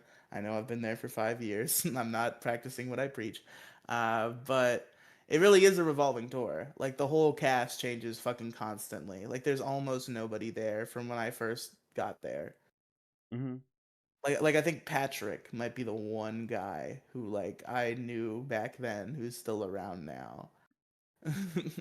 Do you still work? And Do you still see me. Patrick at work? Yeah, he actually trained me for this Hmm. current program I'm Cool. doing because he's a trainer now. So yeah, he trained my class, and then and then I kind of co-trained the class basically Hmm. because because we're a duo. Sorry, it says Riley And will I be also 29 and still working there. Do you see yourself working there at the age of 29? I think it's quite possible. You see, the thing is, like, I want to get out of the state, but like, I would not be upset if I rotate. Come on, little Steve, go somewhere else, man. But Sorry, it says we all good, shit, Riley. I won't say. good, thank you. Fucking shit, I lost my train of thought. Fucking little Steve. Oh yeah, so like it all sucks. So like people are leaving all the time. So like I would have to find new friend groups. Like I had my first friend group, and then like I had that first friend group, and almost immediately we knew it was temporary because we knew that there were three people part of the friend group who were like directly familially associated with each other because they were two brothers.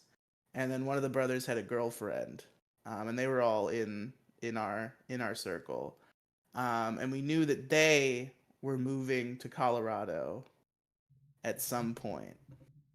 So so we knew our time together was limited. Are you doing a haircut live on the fucking podcast? Sorry, that thing was bothering me. Go on. Damn, fucking live hair maintenance. Yeah, so we knew that was temporary. We knew they were moving. We knew And that then was there was just temporary too. God damn, did y'all get a look at that? Sorry, go on. like so that was really like that friend group I still like think about all the time. Like I feel Oh, bad about that one being dissolved. Like I still have a picture of all of us on my phone. Like we took a big picture on our last day together. Like I miss those people a lot. And yeah, we had a great time. They broke me into my new working life. They were the people I tried the weed with. Was that first friend group. Um, and we kind of just it would slowly dwindle. Like the first member we lost was there's this girl whose name was Kayla. And she was like the initial formation of the friend group was just me, this other dude, and her, and then the brothers and the girlfriend showed up, and we all kind of consolidated. And so she left like months before everybody else left, and like we never got an explanation why. She just kind of like left one day because fuck call centers. yeah. So that Nobody was the nobody was first in contact loss. with her. I think maybe the girlfriend was, and she like said she was fine and that it Hmm. was just like family stuff or whatever. Yeah. But yeah, so she left, and then like the interesting thing about this friend group is we had like the A string friend group, and then we had like the B string and the C string friends, like the extra friends. Like there was the B string friends, which were these two older dudes, named Alan and Ryan or some shit. Don't even I remember don't those remember this names. guy's name. um, wait, no, it was Blaine. I don't know why I forgot his name. I like that guy. And uh, Brian was the name of one of the A string ones. I'm fucking up. But but there was Alan and Blaine, and they were like older dudes. And they would sit with us sometimes when one of the regular people wasn't there. And they were like part of the clique. And there was the C string who like we would only sit with them on Saturdays because how it worked is we were all night shift, but there was no night shift on Saturdays, and you had to work a weekend. So we had to do night shift for like our other shifts, but then we had to do a morning shift on Saturday. So and like the cast was different because like all the day shift people were there that we didn't usually work with. And that was the C string friends where we would only see them on Saturdays. And it was this older lady named Patricia, and Patrick was, Oh, was one of the C string friends of this group. This is the early fledgling version of our relationship, and then everyone else around us left, and we just kind of became an inseparable duo. that's so But real when that happens. When you're like a distant, when you're like the last remaining people of a dead, long forgotten friend group where everyone's forgotten about each other and moved on to bigger and better things. The last two guys, man, that's an yeah, inseparable bond. that's real. So yeah, That's me and Patrick was a Teeth. C was That's me and Patrick was a Squeebo. C string Saturday only friend who eventually grew to be my life partner. Squeebo was literally just a side character, like was like a friend of a friend of a friend. You know what I mean? Just like a member of this like friend group that I was vaguely affiliated with. And slowly but Yeah. sure, the whole friend group died, and it's just us now. You know, we're the only ones that even care. You know, everything else is gone. It's like that creates. I don't know what about that. That's just it. Just creates a bond that goes so hard. Yeah, so that was an interesting time. I missed that friend group a lot. And then blah. I went to a different program shortly after that group dissolved. Pretty much everybody had left. It was just me and this guy named Brian. We're the only bastions besides Patrick, but he was still C string at this point. Um, and I switched programs, so I didn't really get to see Brian that much.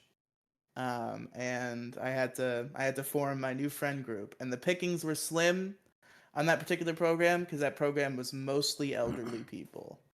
This was the program that was like entirely scripted to the letter that I hate, that I had to work for like years in a row. Mm-hmm. And the first time I did it, I only did it for like a few months. I started it in December, and I think I was back Riley's not doing making minimum wage, Sawyer, right?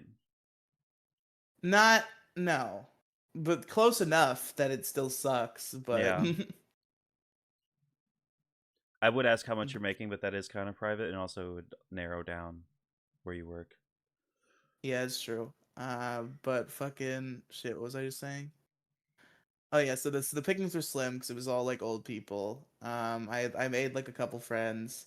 That one was kind of very quickly rotating because I had like there was this creepy old dude. There were a lot of creepy old dudes in the friend groups Mm-hmm. because that's just an archetype of person that works there, and like they're kind of charming even when they're creepy old dudes. So it We was say like this creepy. Do you mean like creepy. they're like perverts?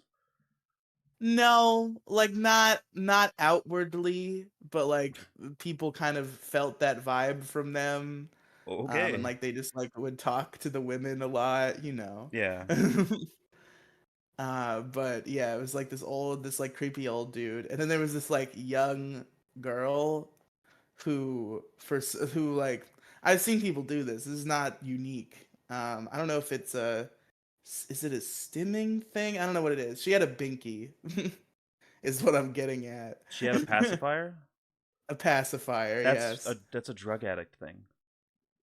No, I don't think it was a drug addict thing. I think it was just a weird neurodivergence thing because she Okay. was like 19. Okay. Yeah, I think it was just a silly thing that she did. She said it like helped her with stress or something. Huh.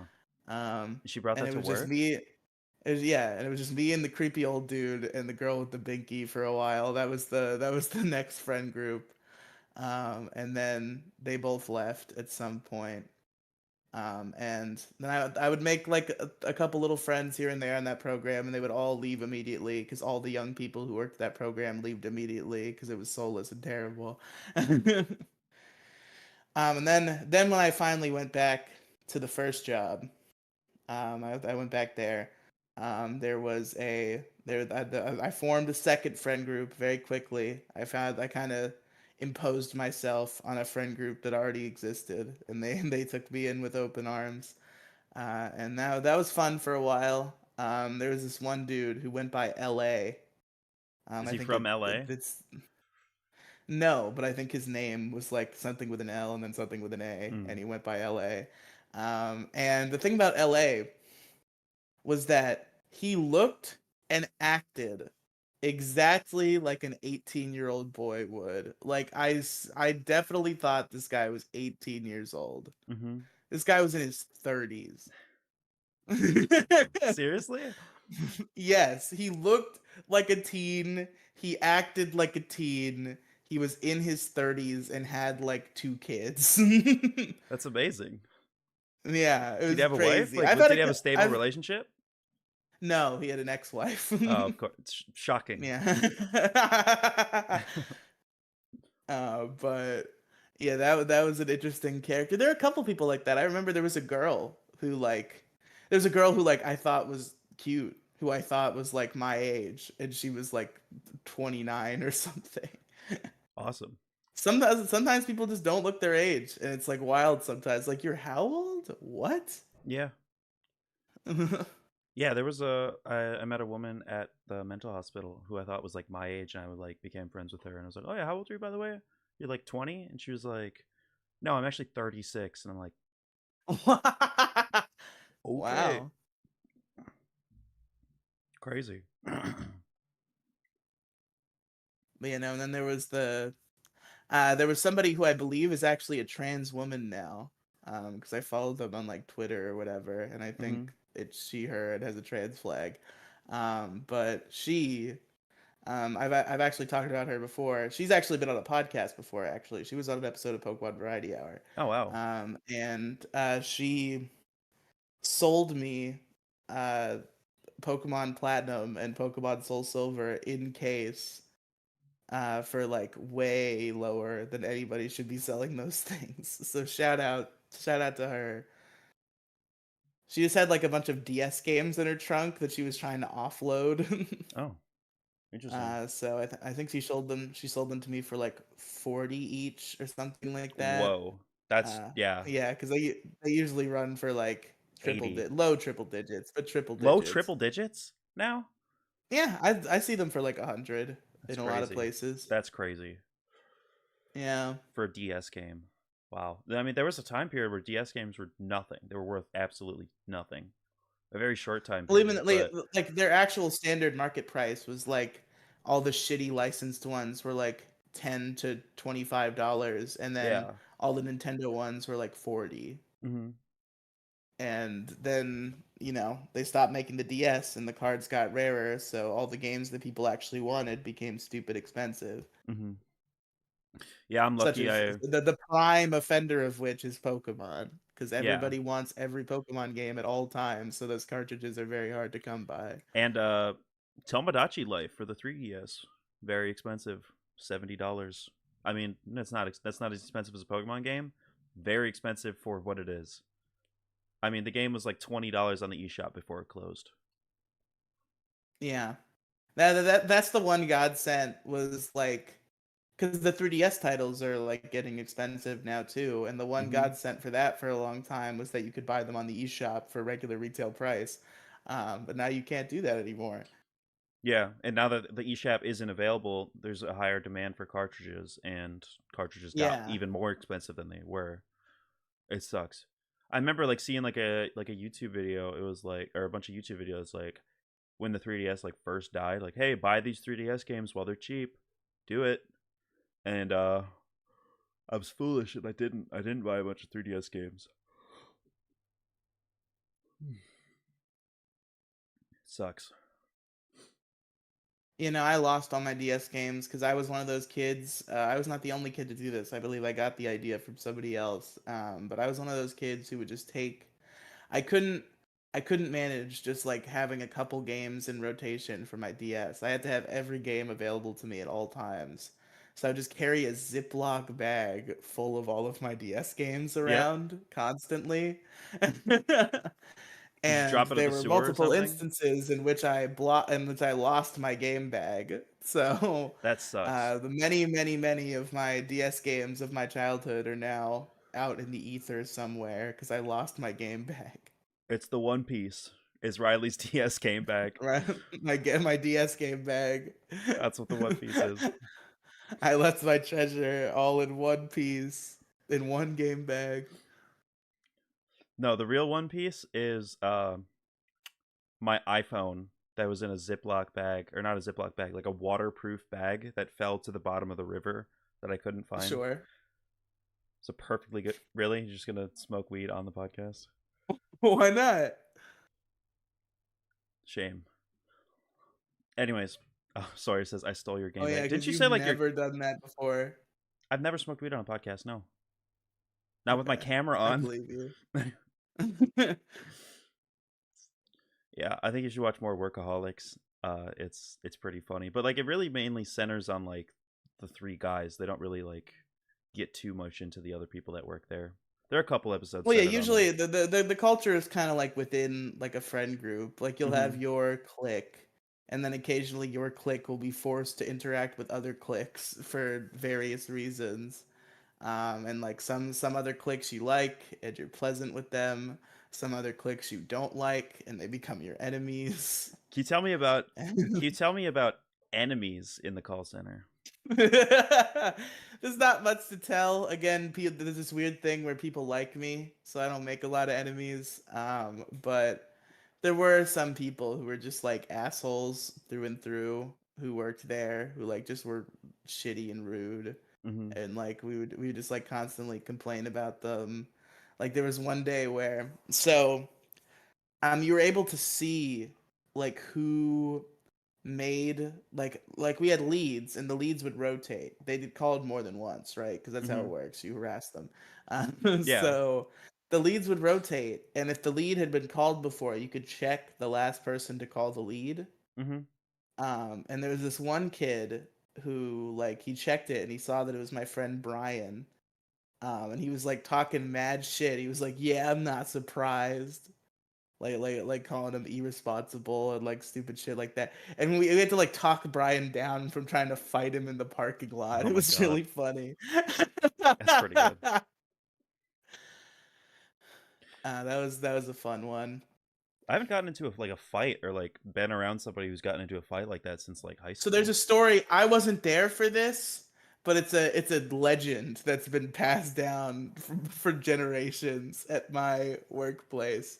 By generations, I mean it literally happened like a month or two before I started. Mm-hmm. But there was apparently a day where they handed out cupcakes, and the cupcakes had different frosting colors on them. I don't even know if they were different flavors. I hope so for what transpired to Mm-hmm. be at least a little bit reasonable. Okay. uh, so they're handing out these cupcakes. And I guess the last pink frosted cupcake gets handed to somebody, and there's another girl. It's two girls, and then so one girl gets the last pink frosted cupcake, and this other girl, I guess, really wanted a pink colored frosted cupcake. So they just get into a physical altercation on the sales floor over cupcakes. I think they might have thrown the cupcakes at each other. That part I'm not sure on. But yeah, they got into a real physical conflict over a pink frosted cupcake. Wow, that's pretty incredible. It's really Did a, one of a them get beautiful fired? tale.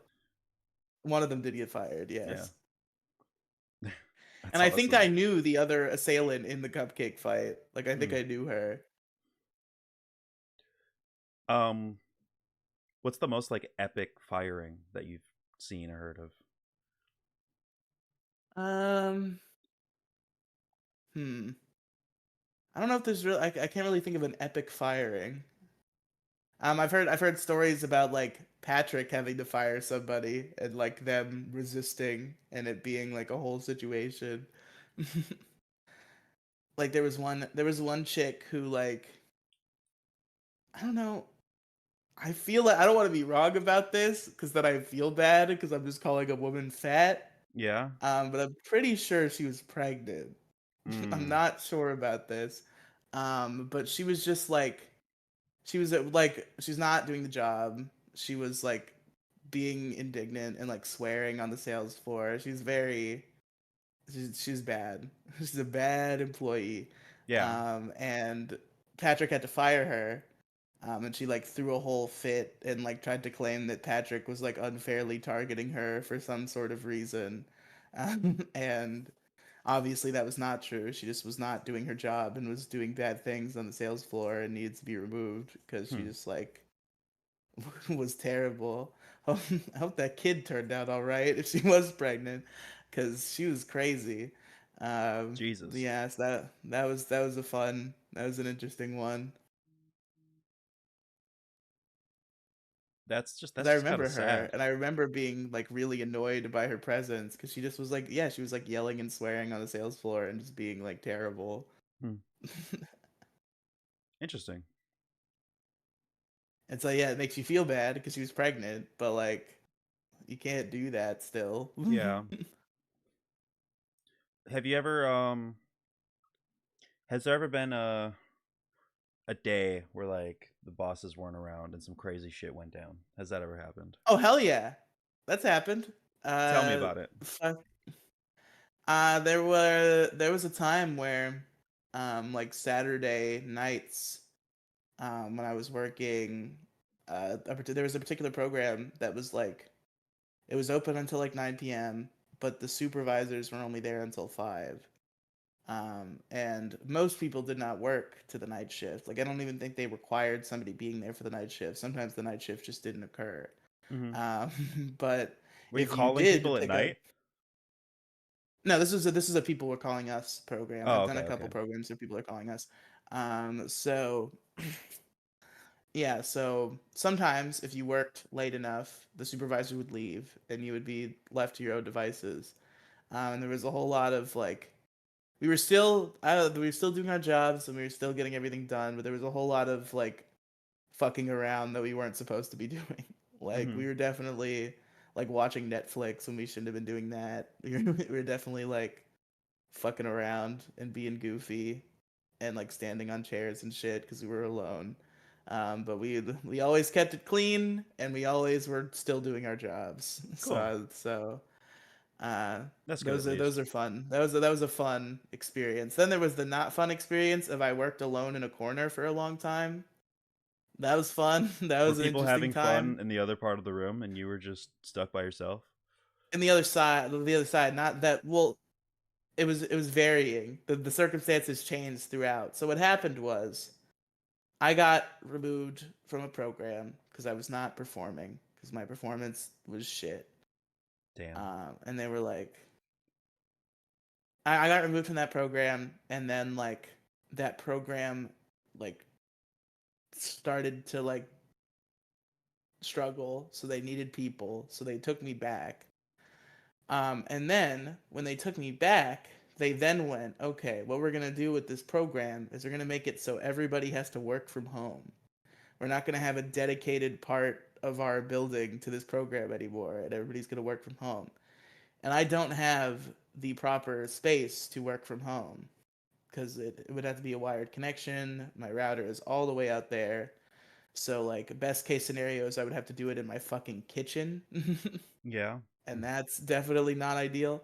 Uh, so I can't work from home. So like, okay, you can't work from home. We have this empty floor that we're not using for anything right now. You can go in there. Jesus. So So basically you were from working from there, home but not at home. yeah, but at the office in an empty room nobody else was using. So So that sucks. I'm in this big sales floor filled with empty chairs and computers and shit, and it's just me in the corner, and that's it. And you were just doing that for an extended period of time? Several months. Jesus Christ. But thankfully, after like 2 months, I think, they actually started doing something in there. They started doing a program in there, and they didn't put me on that program. They kept me on the program I was doing because they needed people. But they sat like the first round of people for that new program in the same little corner row that I was in. So I got to like have a kinship with the people who were training for the new program and actually have people to talk to and like enjoy my life at work again. Nice. So that was good. And then I finally got onto a regular program that was in office again, so I would have like real coworkers. That's good. And do you have like coworkers and And I stuff mean, right there's a now? whole yeah, I have coworkers and stuff right now, and there's a whole new layer to this story we haven't explored. Because I've experienced the call center in two ways. I've experienced it as a call worker, and I've experienced it as the IT guy. Mhm. Because I was the IT guy for like 2 or 3 years, I think, maybe even coming up on 4.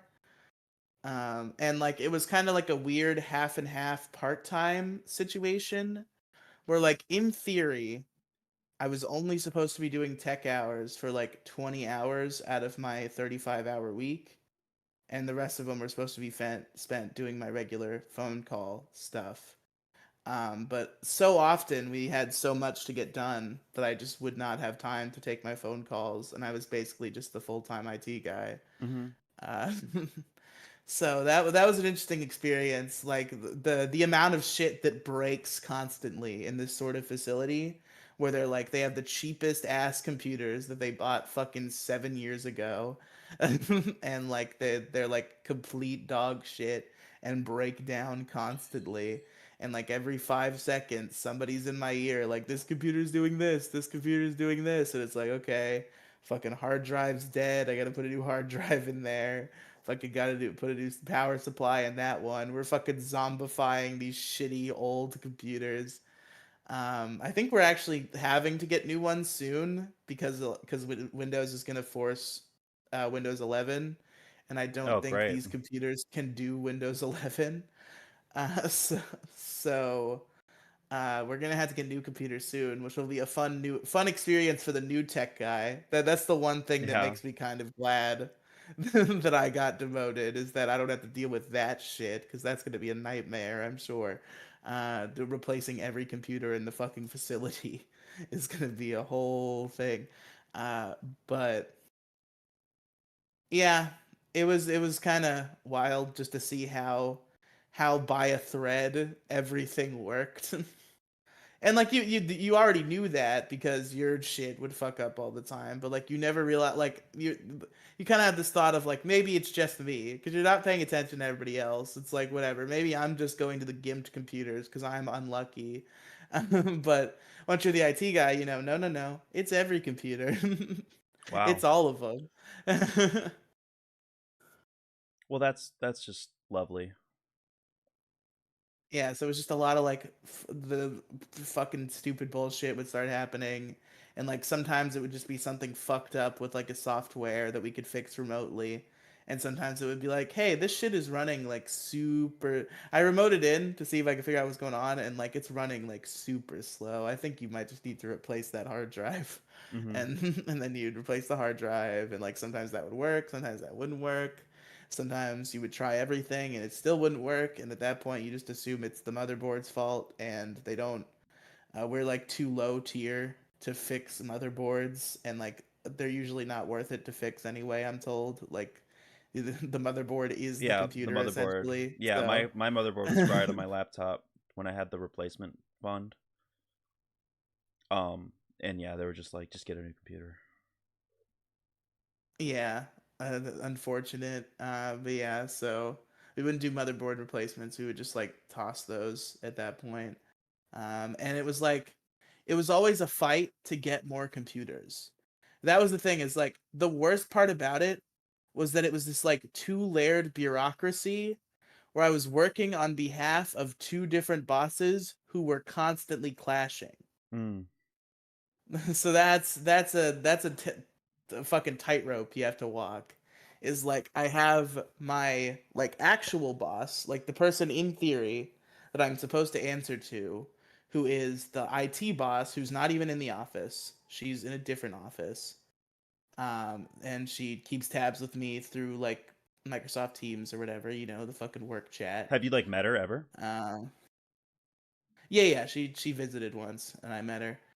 She like taught me. She came down to like teach me how to like replace the parts in the computers and stuff pretty early on into my tenure. It was good. I got a couple free lunches and a free dinner out of the deal. She had a corporate credit card. That was pretty cool. That's pretty cool.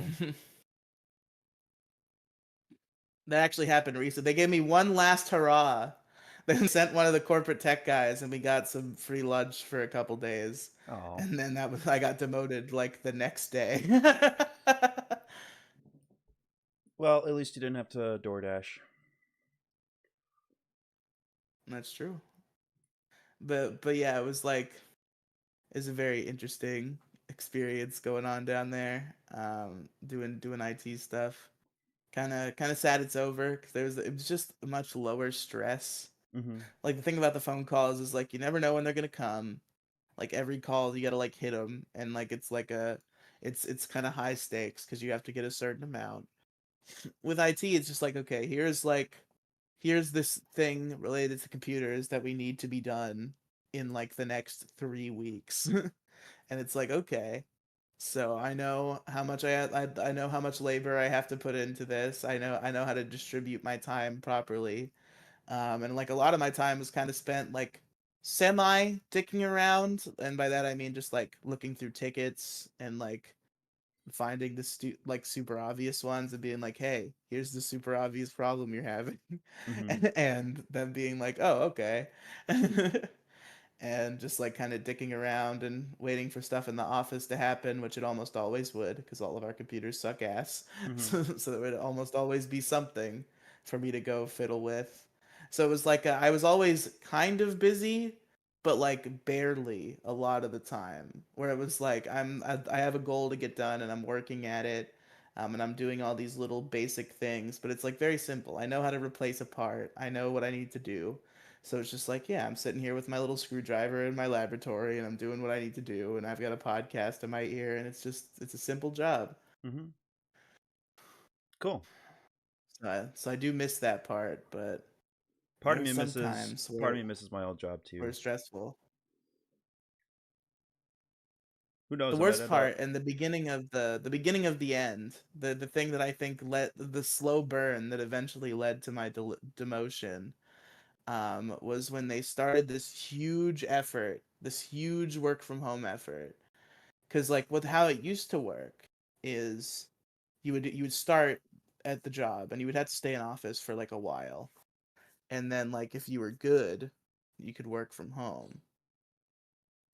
And how it started working instead is there were a lot of programs that were exclusively hiring work from home, and they would hire from outside the company. So it would be a group of people who would come in for one day, and you would have to teach them how to use, because we gave all the equipment, we provide equipment for working from home. So they would come in and they would have to like you'd have to teach them how to log into all the stupid shit and how to use the computers. And you'd have to pack up their computers and send them out.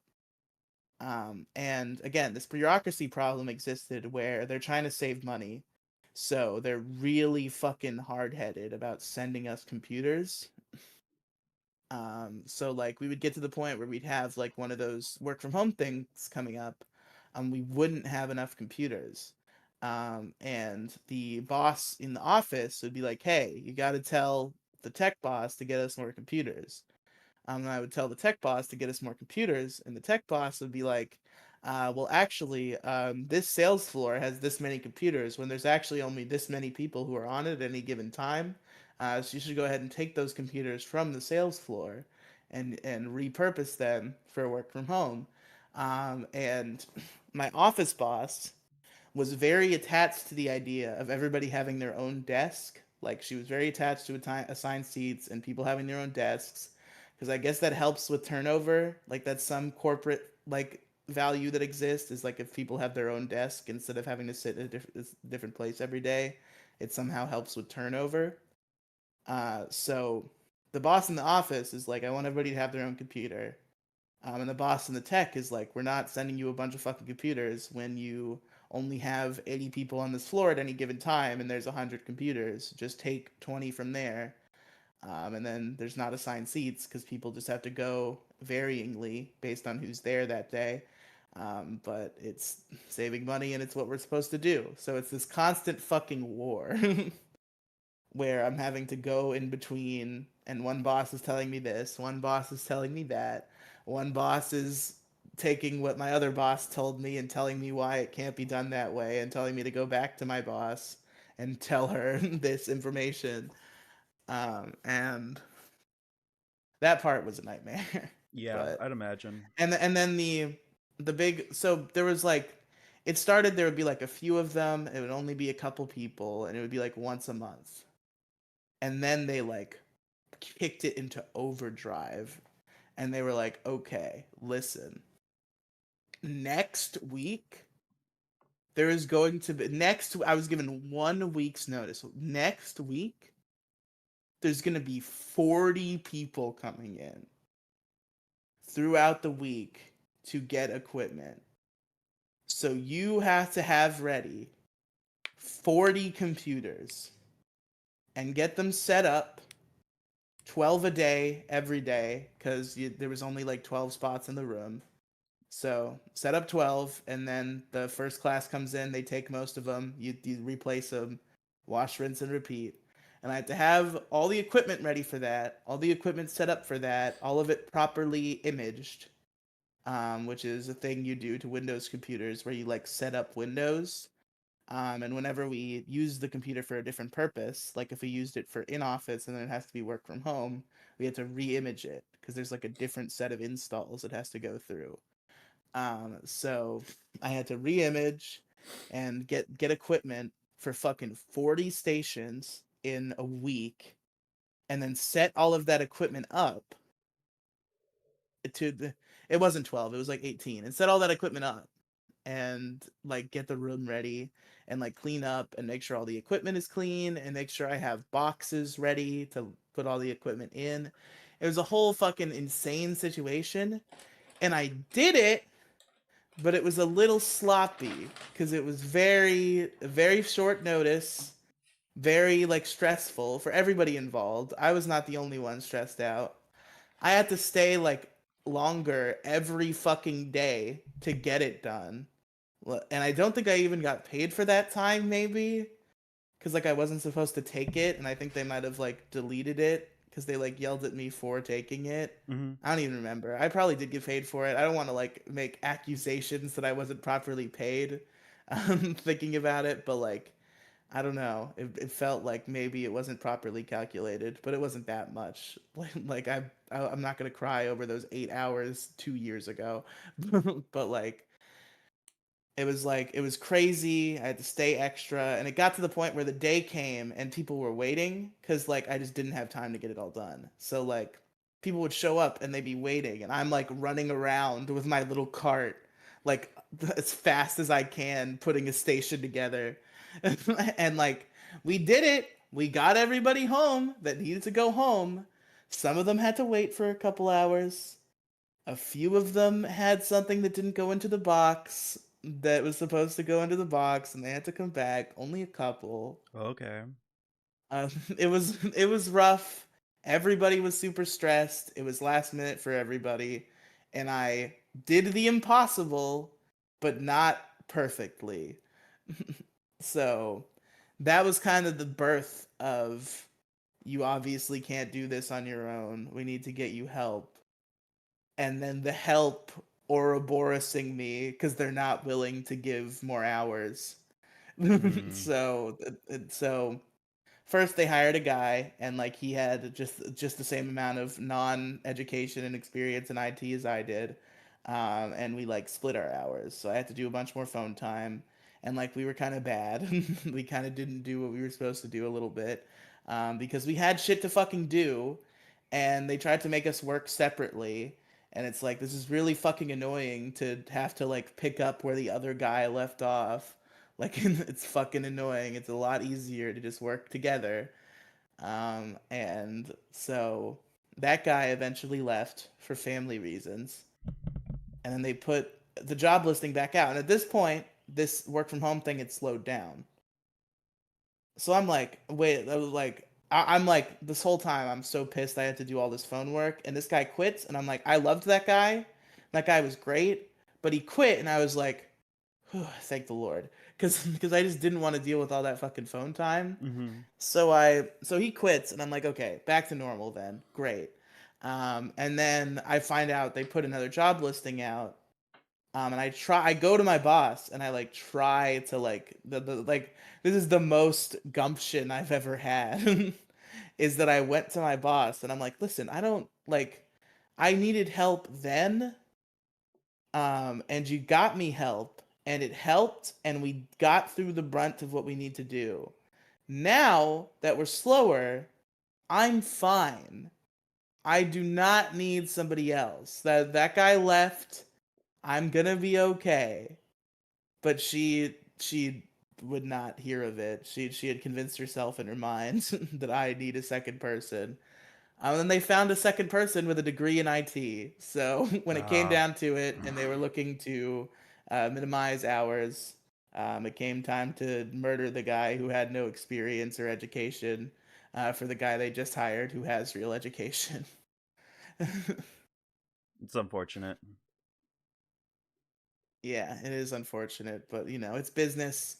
I just wish somebody had like apologized. That's my one sticking point, is like I understand that it's business. I understand, like, I'm not mad, but like these people who have been like my people who I've worked alongside for years, like the staff, like I was a staff member.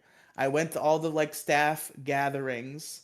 Like I was part of the clan of the higher ups. Like obviously they were the higher ups who were operating above my head, but like I had a kinship and a relationship, and I was a coworker of the like higher up staff there, like all the supervisors and shit. Like I was held to equal regard.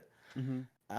And and now I'm demoted, and not one of those higher ups who I've been in all those meetings with, who act like they fucking like me and care about me and want me to succeed, have said, "I'm sorry that happened to you." Yeah, Not one of them. that sucks, man. We're at 2 hours and 6 minutes, ladies and gentlemen, guys, Holy gals, and pals. shit! That happened quickly. That was the fastest feeling show we've ever done, and it's a longer one. But I think we touched everything we wanted to talk about the telemarketer on the telemarketing side, right? Yeah, all the VOD audience is really gonna enjoy this episode in 3 weeks. Yeah, I know, When right? we've already done two other trans fat experiences, and the Demiglim will finally cut out what she needs to cut out. Hey, I'll get it done, okay? Okay, all right. Why don't you get it done? You could cut the stuff out of the VOD. Oh no, you can't edit video. You can only edit audio. Yeah. You I could mean, if I had access to your YouTube account, I could probably do it with the YouTube editor, but like then you'd have to give me the password to your YouTube yeah, account. no. So, It's yeah. honestly it's just gonna be a matter of finding the timestamps. That's it. Yeah, We that's should have the totally written big that. We thing. should have just written that down as it was happening Yeah, that because probably would have been literally the wise. timestamp is right in front of my face and I didn't write it down like a fucking idiot. All I know is it was before an hour and 30, so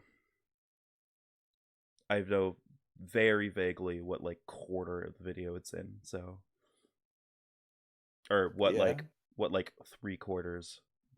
What quarter? I know what quarter of the video it's not in, basically. Yeah, yeah, yeah. So Fair enough. cool. Yeah, man. Where can our listeners find you, Riley? Linktr.ee/Riley Cinematic Universe. That's RIELY Cinematic Universe. If you're clamoring for more live Riley content, there's going to be a death stream tonight and every Thursday at 7 p.m. Eastern on the Riley and Friends YouTube channel. It's me and it's Brad the Bad 101 talking about current events and news and politics. I am a leftist. He is an enlightened centrist, and that's the dynamic. And it's a good time. Hey, Riley, can you tell me Some what a leftist is?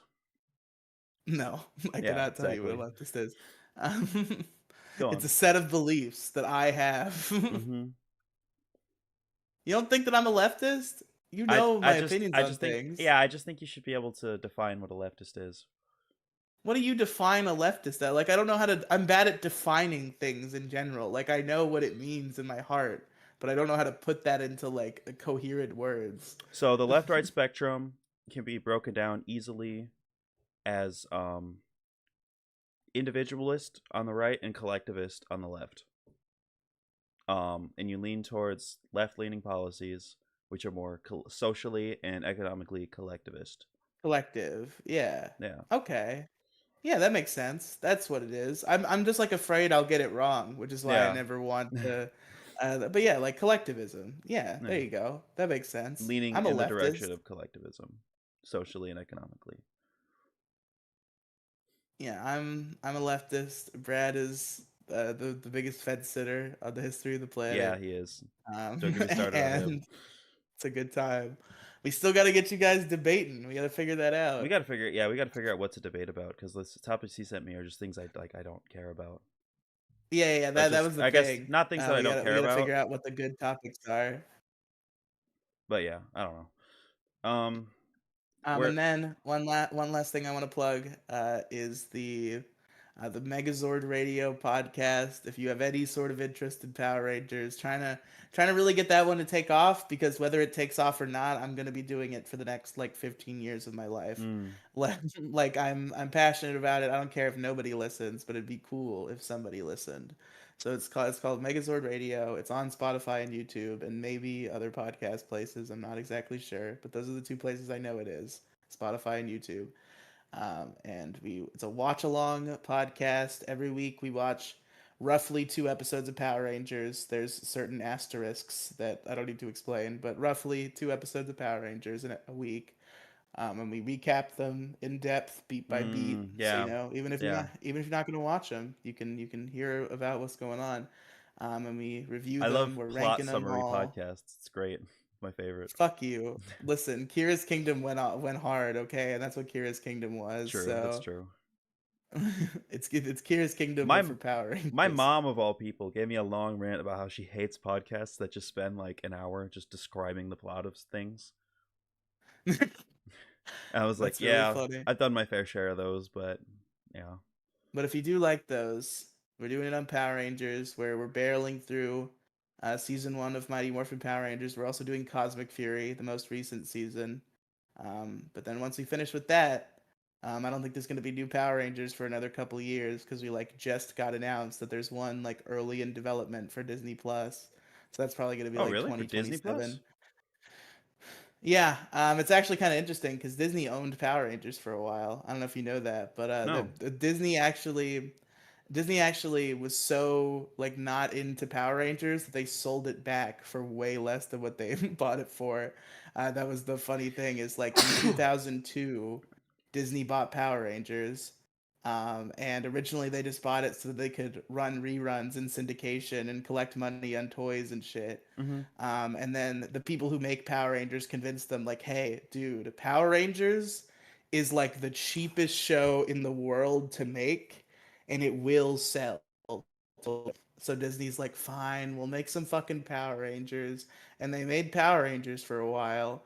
And then like the ratings dwindled, and like they just like they weren't into it because Disney is like not for violence. This is before they bought Marvel, so they were Mm-hmm. like kind of iffy about violence. Yeah.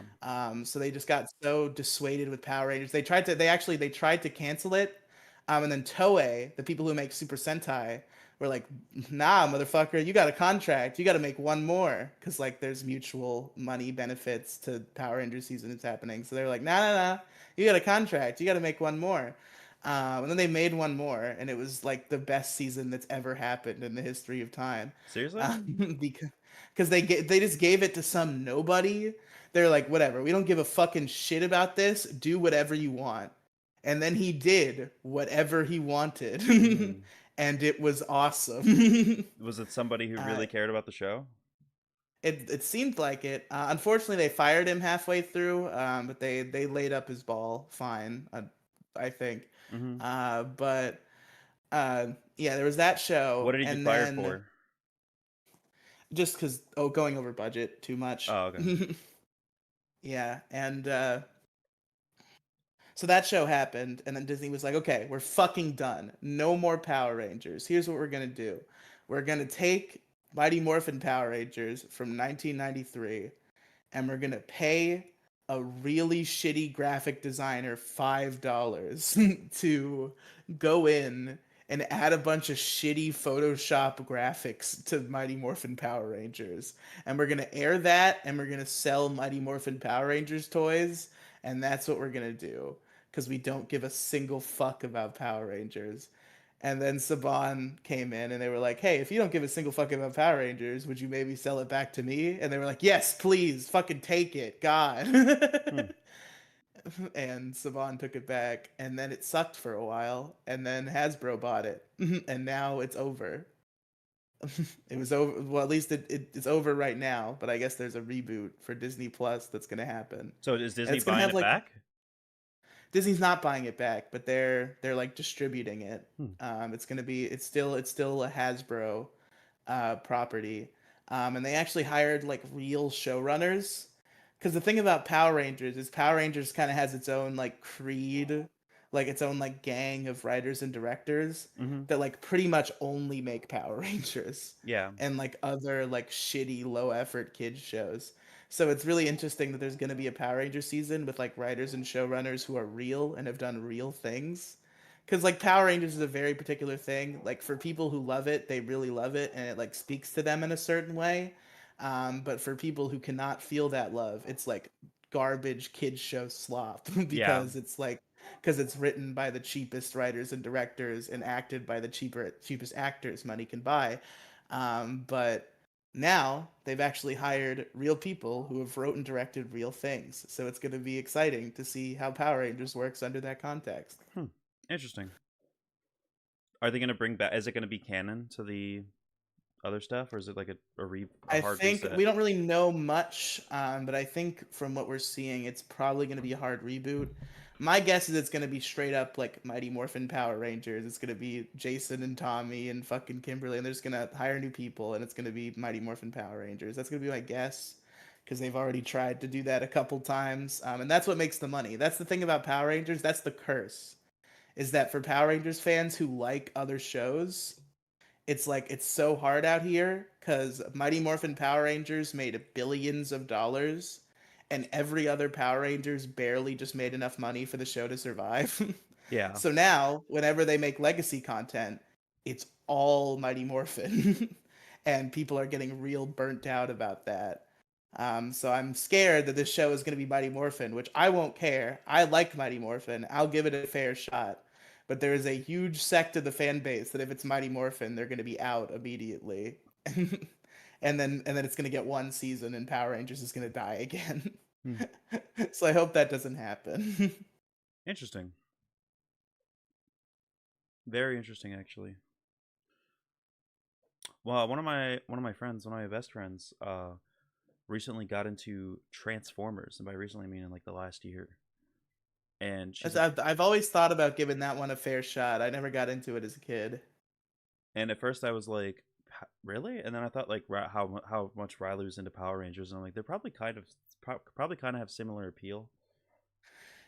Yeah, I mean it's giant robots fighting. For Yeah, me though, the thing about Power Rangers is that's actually the least engaging part for me yeah, is the giant robot fights. Like I'm into the character drama. I'm like that for every show now. yeah, Like I'm just like I love the characters and like all the action that's happening is just like something to get us from point A to point B in this story that they're telling. yeah. And like the action is fun sometimes, but it's like the less powers that they're using, the better fights in Power Rangers. Mm-hmm. Because like there are unmorphed fights where they're just like they're regular guys and they're fighting, especially in the early shows, because they hired martial artists and dancers who could make it look like they were doing martial arts instead of dancing. Mm-hmm.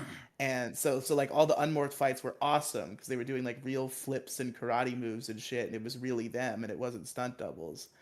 And so those fights are always awesome. And even once they stopped hiring martial artists and it had to be stunt doubles, they're kind of like they got really good at covering up stunt doubles, and like the unmoored fights are still like awesome. And then like the ranger fights are like sometimes they're just like explodey and like whatever, fucking cool, but sometimes they're really good. And then the giant robot fights are like kind of almost always like okay, now they're in the Zords, they do this every week, we know what's gonna happen. Yeah, But like every once in a while, there'll be like a really cool Zord fight where the circumstances are different. But most of the time, it's just like, yeah, yeah, it's the Zords. We know what happens now. They're cool. gonna make the Megazord, and the monster's gonna be like, "You can't defeat me," and then they're gonna defeat him. Yeah, I remember that from when I was a kid. You can find me. I'm on Twitter at Demigloom. I'm not banned anymore. Um, Nice, nice. I will not be apologizing for what got me banned. I still firmly hold that position, but I don't know. I don't give a shit. Follow me on Twitter and also Middle School GSA, the podcast. Go check it out. Middle school GSA. An Will there ever active, be a new an active episode? Find IP, out. active IP, Middle School GSA. The question on everybody's subscribe to Middle School GSA to find out. Will Middle they ever School. make an episode Sorry guys, again? Middle School GSA got bought by Disney, and they're not really doing anything with it right now. But Yeah, they're just running it in syndication and selling mhm, toys. the Felonious Ferris action figures are selling very well. Yes. They're putting out middle school GSA reversion where it's just middle school GSA with shitty Photoshop graphics. Yep, exactly. All right, goodbye guys. Good That would stream. be a good April Fool's bit. Yeah. Middle school at GSA remastered, and it's just like stupid, shitty graphics on the screen every once in a while.